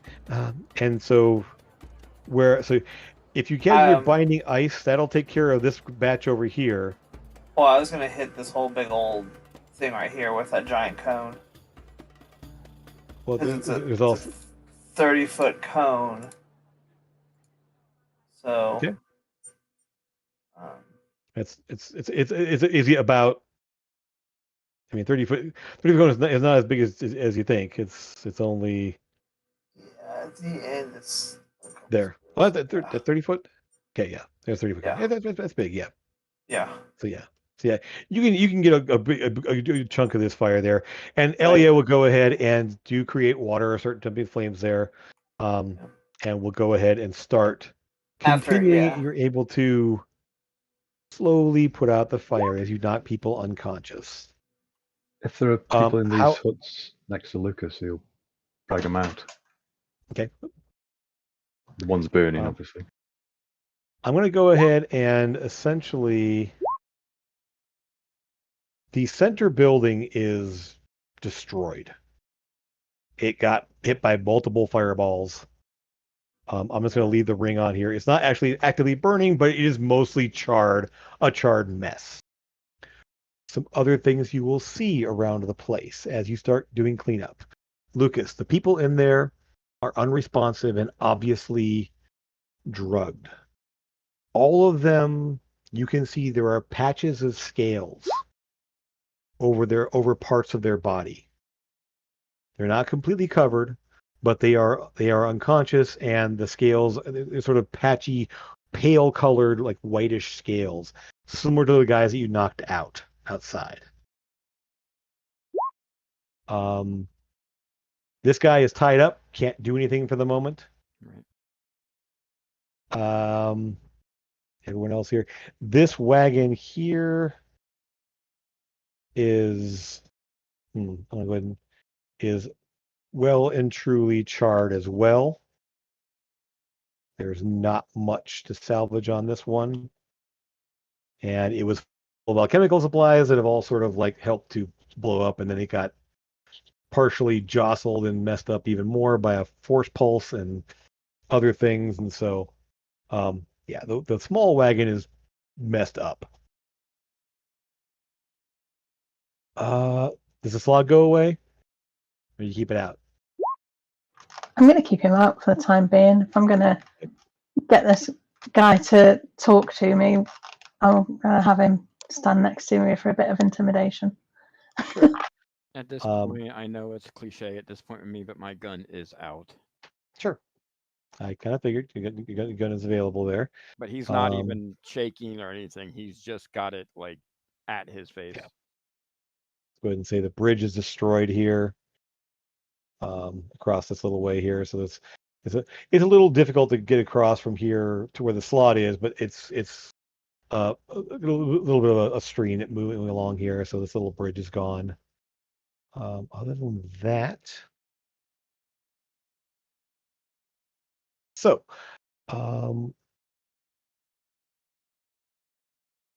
some things you'll find beyond this, Lucas. Again, yeah, the people up here, you find about 10 people in kind of in these huts up here that are in various stages. They're all drugged, they're all unconscious, and they're all being changed in some way. You will find in the southeast portion of the town back here, where originally Akoa and the other snake person came from, there are about almost essentially 1.5 dozen, about 20 or so people that are all they're all just kind of sitting there in sort of a daze. And Lucas, they're kind of under the effects of that emerald fog. They're just calm, unresponsive, not unconscious, but just sort of like staring off into space and not really doing anything. They're just sitting there. And in one of the huts, there'll be 6 children, all gnomes of various heights and builds. Here, mostly forest gnomes and such.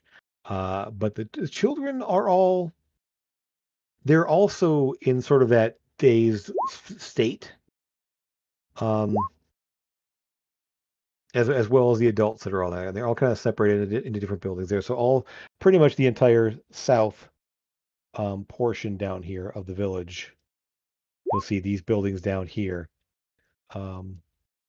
They are all in that sort of foggy, blanked out state. I would also, after I've put out the fires, would be searching these 2 wagons. For... Okay. Again, this wagon is a lost cause. The smaller wagon is a lost cause. There is just spilled stuff all over the inside of it there, burned, charred. Whatever was flammable went up. You open it up and smoke pours out, and there's nothing really salvageable in there. So I'll just go ahead and finish the job on that one then. I'll control flames and burn the sucker up.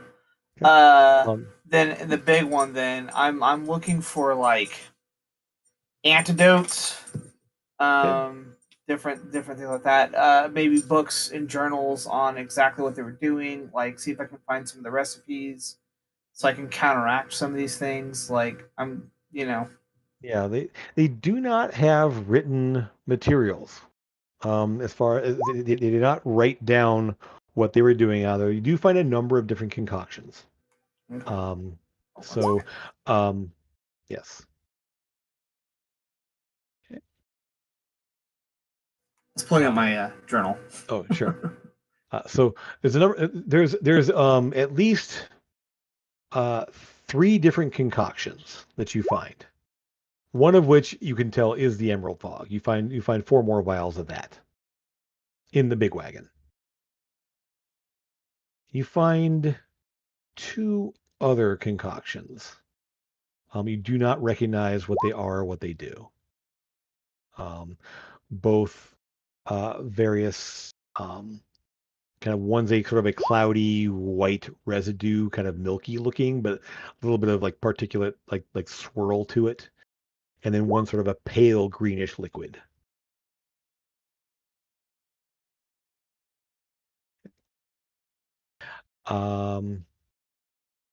So you're able to kind of see.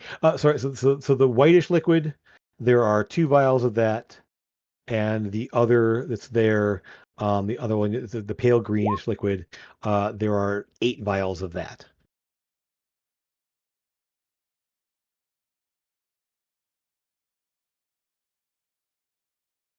Okay. Got that written down. And there's no like recipe books. There's no. No, they do not. They do not find anything. You don't find really much of anything in terms of recipes or anything else like that. You will in searching. Well, so actually, so you're in the wagon here. Investigation, yeah. Yeah, so you're in the wagon, so you do all that. You will find a lockbox that's in the big wagon there. And it's easy enough to pop it open. It's not difficult to do. There is a little poison gas trap. You disable it because it's fairly obvious it's there. You pop it open there, and inside is a mound of coin, just mixed denomination, copper, silver, gold. You rifle through it there. There are some small like bits of jewelry and everything else that, all told, quick run through cataloging through your mind as you go into here. 10,000 gold worth of mixed coin and jewelry. So it is a good size, like 2.5 foot by 1.5 foot, like lockbox, strong box. Sweet.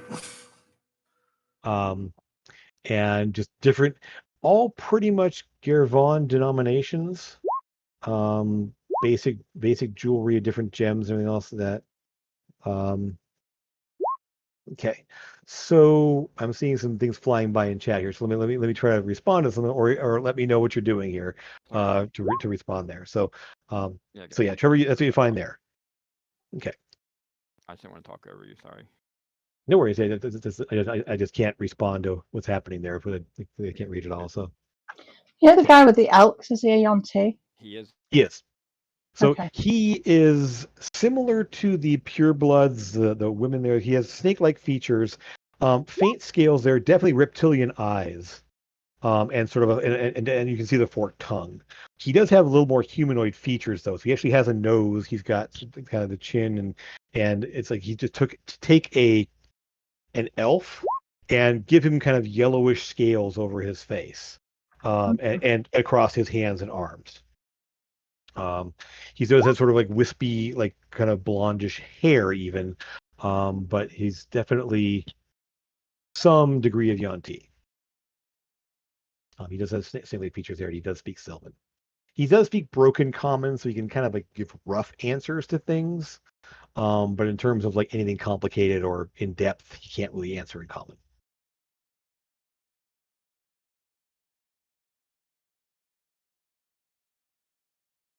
Destroy everything. Okay, so we have so so what are you asking him first? Because what do you want to know from him? I want to ask him if he knows anything about what is turning these people into Yonti. And he's like, in Sylvan, he responds here, brood elixir. It converts people to servants of those more powerful. And he kind of looks at the big wagon when he says that, more powerful. It's terrible. But is there a way to reverse it? After a complete change, I do not think so. I don't know for sure. Those in a partial state who are not fully changed may be able to.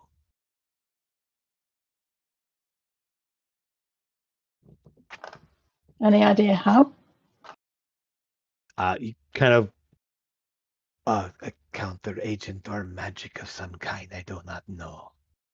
I do not have alchemy or training. I take care of the animals and drive the wagon. And he So, pointing to the one that's mostly burned.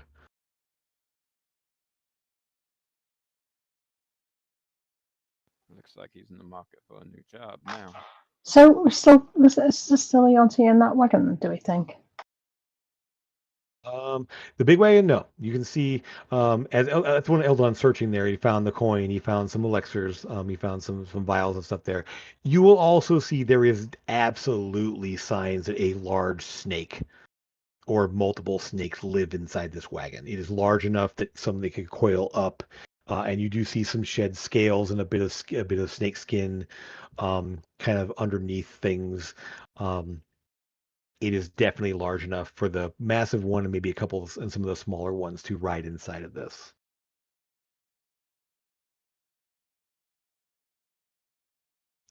You realize, looking at it, there, the yoke for the wagon there is definitely something to have 4 elk pulling it. So that's why there are 6 elk there, 2 for the small wagon, 4 for the big one.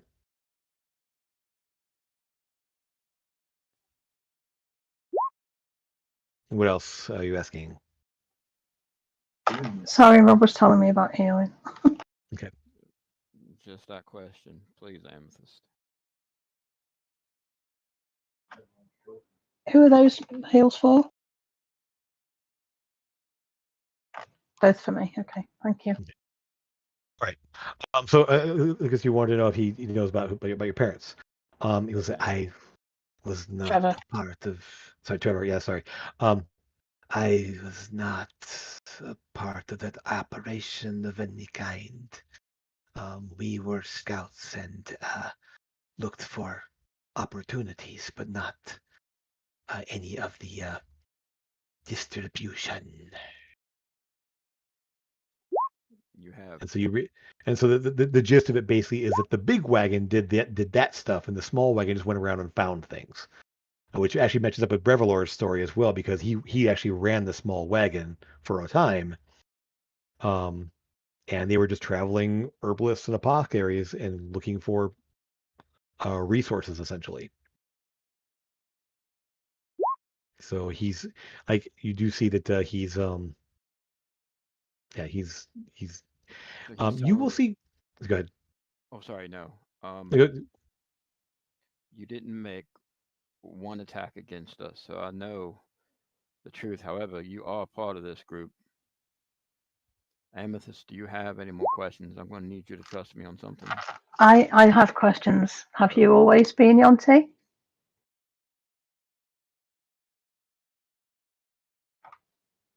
That's to him, obviously.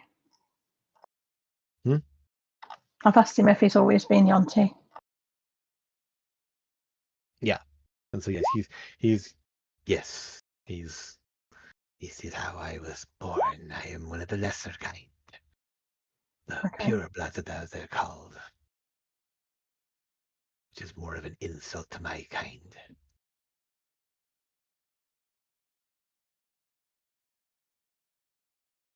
I'll ask him about the big snake. Does he know where it might have gone? Was like, oh, he is the leader of this organization. He is terrible and wants only to bring more of our kind through from the wildlands. And he points to the circle there. I do not know how or why specifically, but it was meant that would be a way to open a portal.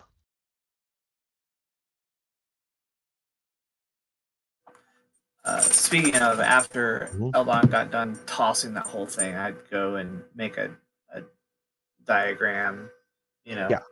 jot all And of you will that giant see- circle down. in looking at it's sort of a carved out depression, sort of almost like a basin almost in the circle here, and then just there's runes, and it's actually in Sylvan around there, and you realize that these are sort of carved in stones there that blood has been poured into, um, and it's essentially you get the gist of it that this would be some sort of a summoning or a gateway of some kind or some way to open up way through. Um, the gist of the language essentially uh, refers to Sithis, which in Arcana check. And Guidance. Lucas probably too, because you definitely you're there talking with over there, and so as he points this out there, since this is actually a realm within the Feywild, it is one of the Fey realms there. So this is the um, Archfey of Serpent kind from the Feywild. I'll go there. We've got a friend there. Somewhere in the Feywild, and you do. I would say, with the role they're all done there, you do know that there are realms within the Feywild, sort of domains. Basically, it's similar to Shadowfell, the Dread domains, but the Fey domains that correspond to different rulers that rule over pockets within the dimension itself. And so Yeah, I read that. this is the I read that Archfey of the. in a book a long time ago. That was Yep. yeah. Real quick before we do anything else, I would ask, Lucas is the one that did hold person, right? Yeah. I would ask him, When you interrogate him before you can talk there, you have to release the spell there, but he is tied up and he's not really resisting. I'm gonna look at him and I'm gonna look at Amethyst and I'm gonna kind of wave my hand at her a little bit. And I promised you I would not shoot him. And I'm gonna walk behind him where they can't reach. I'm gonna take out my dagger, wait for like 30 seconds to see if anyone does anything, and then I cut his bindings instead, Okay. releasing him. Okay. So he kind of looks back over his shoulder at you and kind of and one thing just because they're the elk kind of nudges you, kind of thumps the back of your head, and you look up at this thing. You barely come you don't even come to the top of its legs because this thing's about at the shoulder, 9 feet high at the shoulder. So with the head and rack is about 12 feet high or higher or larger. So you barely come up to, you don't even come up to its, you go to about its knee.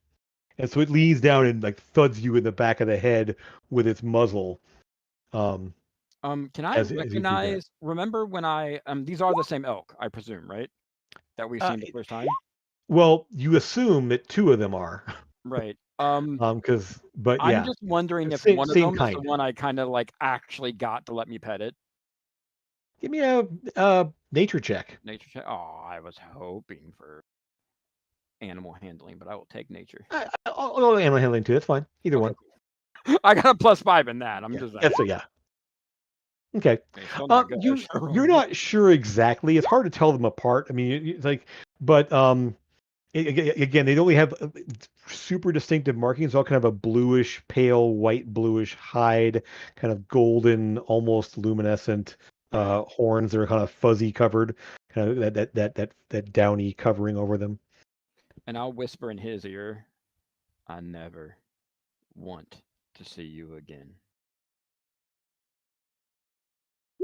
I'm going to ask him if there's any more Yuan-Ti in the area that the leader might have gone to, or are these the only ones?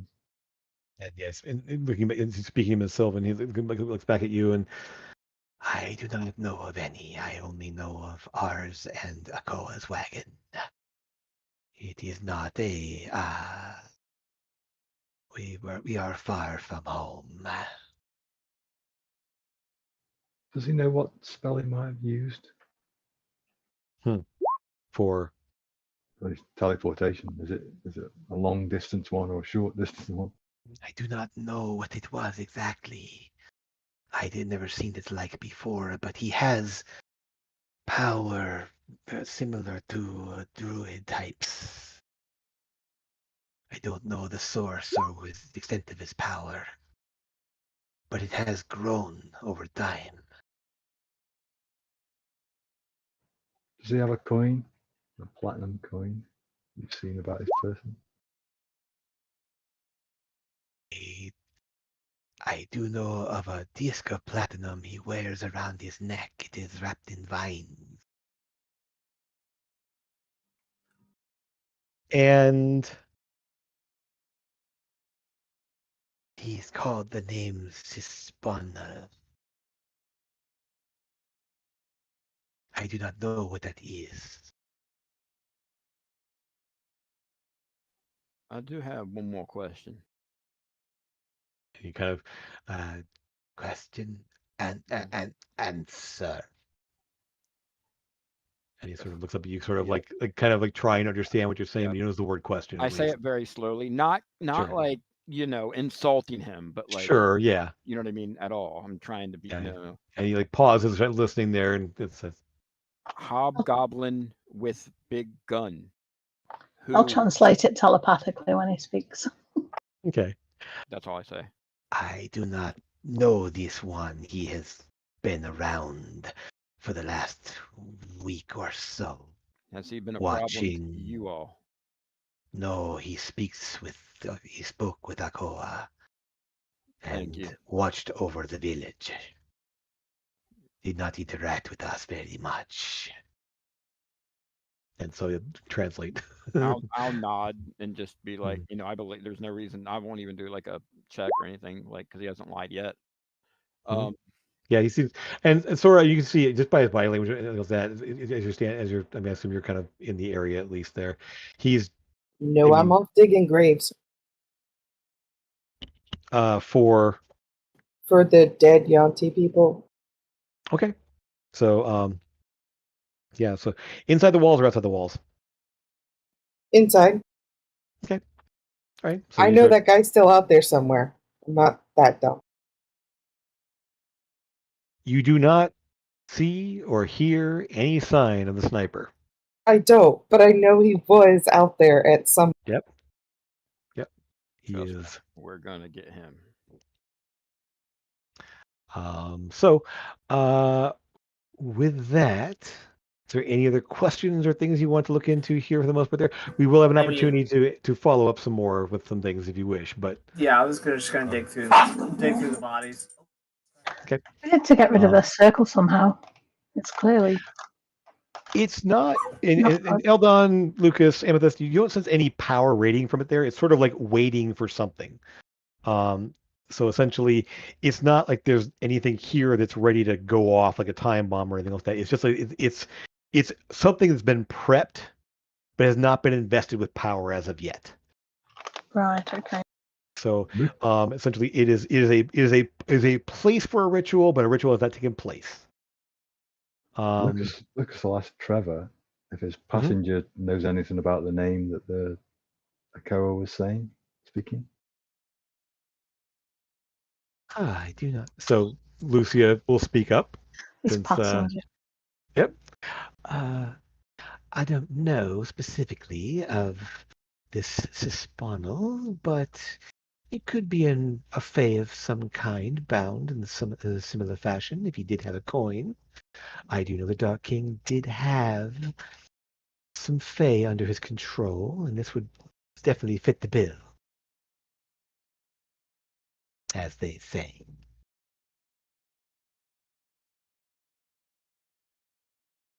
Um, How okay, many of so the people are left, Jim, that are complete and total Yanti at this point? the only Or you will find essentially in searching, you are going to find there are a couple more snakes around there. okay, So and you sort of they kind of, and so like the pond down here has a bunch of like black mambas and water snakes in there, and you can kind of like drive them out and deal with them, whatever else that. So it's been kind of a swarm of poisonous snakes there. Um, That's some Down poison right there. here, you will see there is a large poisonous snake, and this seems to be sort of an inn of some kind. There are signs that there were people in here, but there's a large snake in there, and nothing else. You deal with that. A large poisonous snake, not a large constrictor snake. those have been dealt with.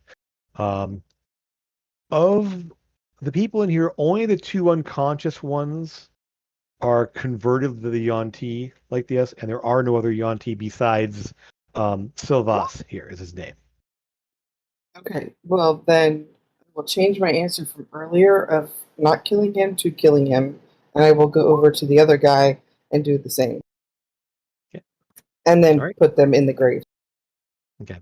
So you're able to, again, so these three here were actual wood elves, not Yuan-Ti. Yep. Everything else here was Yuan-Ti or those two, what he calls, if you ask him, they call brood guard. Essentially, Yeah. they are people converted to Yuan-Ti through some sort of alchemical process to become sort of mindless servants who kill anything it's not reptilian. What The ones that are knowledge in would I have on Yanti for as far as that goes? probably not much. They're from a long ways away. So a history check or a nature check would basically be what you would need to get anything of any real significance. And we're gonna wrapping up soon here, so I just want a couple more things here from folks. Guys, I had character growth and everything. Yeah. Yeah. I mean, you could have waited till we'd finished questioning him, but yeah. I'll do a history check. I'm Dude, glad you let him go. it was getting like Now- right at 9 o'clock. So I mean, I had to do Yeah. it when I could because Eldon was doing like 15 Oh, yeah. minutes. So I mean, you have heard of them, but again, you don't know much of the details about them. You knew they're from the far south. So south of Garvon, in the jungle kind of areas to the southwest of Garvon, mostly in the coastal areas. So they're not typically found anywhere else besides there. They're very rarely seen outside of that region, at least. But some coastal areas on there have seen them. Some areas in southern have even trade with them to a degree. But they're sort of xenophobic and unpleasant in general. Okay. Jim, can I ask Elia if she can try any spells on these people that have been partially changed? If she's got like lesser restoration or anything like that, that she could Change potentially try. ones, depending on the degree of change there. The ones that are just very patchy scales or something there, lesser restoration will reverse that. She looks them over and says that potentially just time to work it out of their system may get rid of it. I don't know exactly without further examination. I don't know what's been done exactly. So it could fade over time. They are partially changed, but it doesn't, I mean, it's not, the change isn't complete at least. So it is some sort of a venom type things. And she does point out that where these snakes were there, those reed-like growths that are in that pond are not native to here. Those are not from this region at all. And so there's these plants that are here that are just not, they're these long reed-like things. And when you touch them, they rattle like a rattlesnake. They're kind of loose inside there. We should definitely burn those. And I'll burn them. with enough between her and Eldon, probably even Lucas here, there's something that might be that she thinks is called slither reed, and it is native to much further southern climates. And so I'll take a sample. But, sure. It is something that's, but she says it's definitely not native to here. That's not something that should be growing here at all. We'll get into anything else you find in terms of loot or anything else like that. But kind of the last thing I will wrap it up here is you will see the sable drake kind of cresting over the trees there, moving toward the village. And Elia kind of looks up and says, well, I think I'm not sure what the next steps are, but what I can do is maybe take the people that are, we can take the people that need the most care, and take them back to Ravenscrest. My father can do what he can do to set up aid and such. Yeah.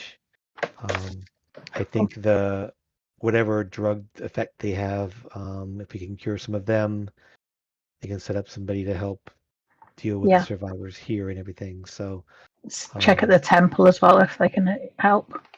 yeah. So so I guess that means though, I mean, are you coming back? You said something about going off to Bilgewater. Are you gonna go back on the ship or head over that way? I think we need to go to Bilgewater. What do you guys think? I don't know about you, but I am tired as hell. I think we should find a safe place that's not riddled with poisonous snakes. Get ourselves some shut eye before we head off, but I'll follow you, Amethyst, regardless. We definitely need to rest before we go there. I do suggest not here with black mambas and whatnot running about, but Well, is the ship going straight away? Because we could just rest on there overnight. And so Ellie actually is like, yeah, I can. I think they can put down and at least we use the ship to rest and Yeah. then hopefully the people will snap out of it enough to be able to at least set up, make sure to triage everything and see what we can do here before we go back. And then yes, let's rest here. Yeah.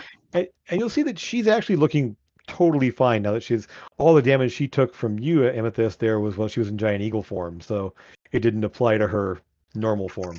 Yeah. So, Although we had taken damage before. yeah, if you guys healed it on the way. Taken It half an some, hour. yeah. So you're able to go ahead and rest. Sylvas is content to just stay with the elk for right now. If you let him, you can disarm him. He does have a short sword on him. He doesn't resist taking that away from him. He does, however, uncoil the belt around him, and it reveals it to be a whip that is wrapped around his waist. He will hand that over as well. I don't think he needs to really. You can probably keep him. Yeah, he needs to be able to defend himself out here in case there's Absolutely. But that whip is interesting. Essentially, he will as you say to keep it there. He will unless you take it. He will just kind of coil it back around his waist. Ask for it, but I don't want to take it from him. Yeah. Is it just that no, I don't want to. I can't do Arcana anyway, but. It's okay. Yeah. I mean, essentially, you will have the time. Hey, I have that. No. Okay. So we're gonna go ahead and call it here, folks. Here, as the ship sets down, you guys go into the ship for a much-needed rest. Work with the survivors, the village. Deal with the ones that can be healed up and helped. The Emerald Fog will wear off as it's not been administered. It's only has to be administered like every 12 hours or so to keep it in effect. And so you're able to help the folks at least by the next day after you rest. They will start moving through the town and dealing with their, obvious upset at the loss of life and damage to the central building there and the roofs and walls of some of the other buildings as well. They got singed and burned partially, but they are very grateful that you were able to at least save some and help this. And with that, the Order of the Green Vial at least has been taken down. Good. Temporarily, at least. And with that, we're going to. And with that, we'll close things down here. I want to thank you guys for sticking this rough fight through, and those of you watching out there, hope you enjoyed. And we'll be back next week with another episode. We are back on with another episode of DM&D Chat on Thursday, with talking about campaign, or actually talking about encounter design. And I want to thank you all for watching. Thank you all for being here. And we'll see you again real soon. Take care, everyone.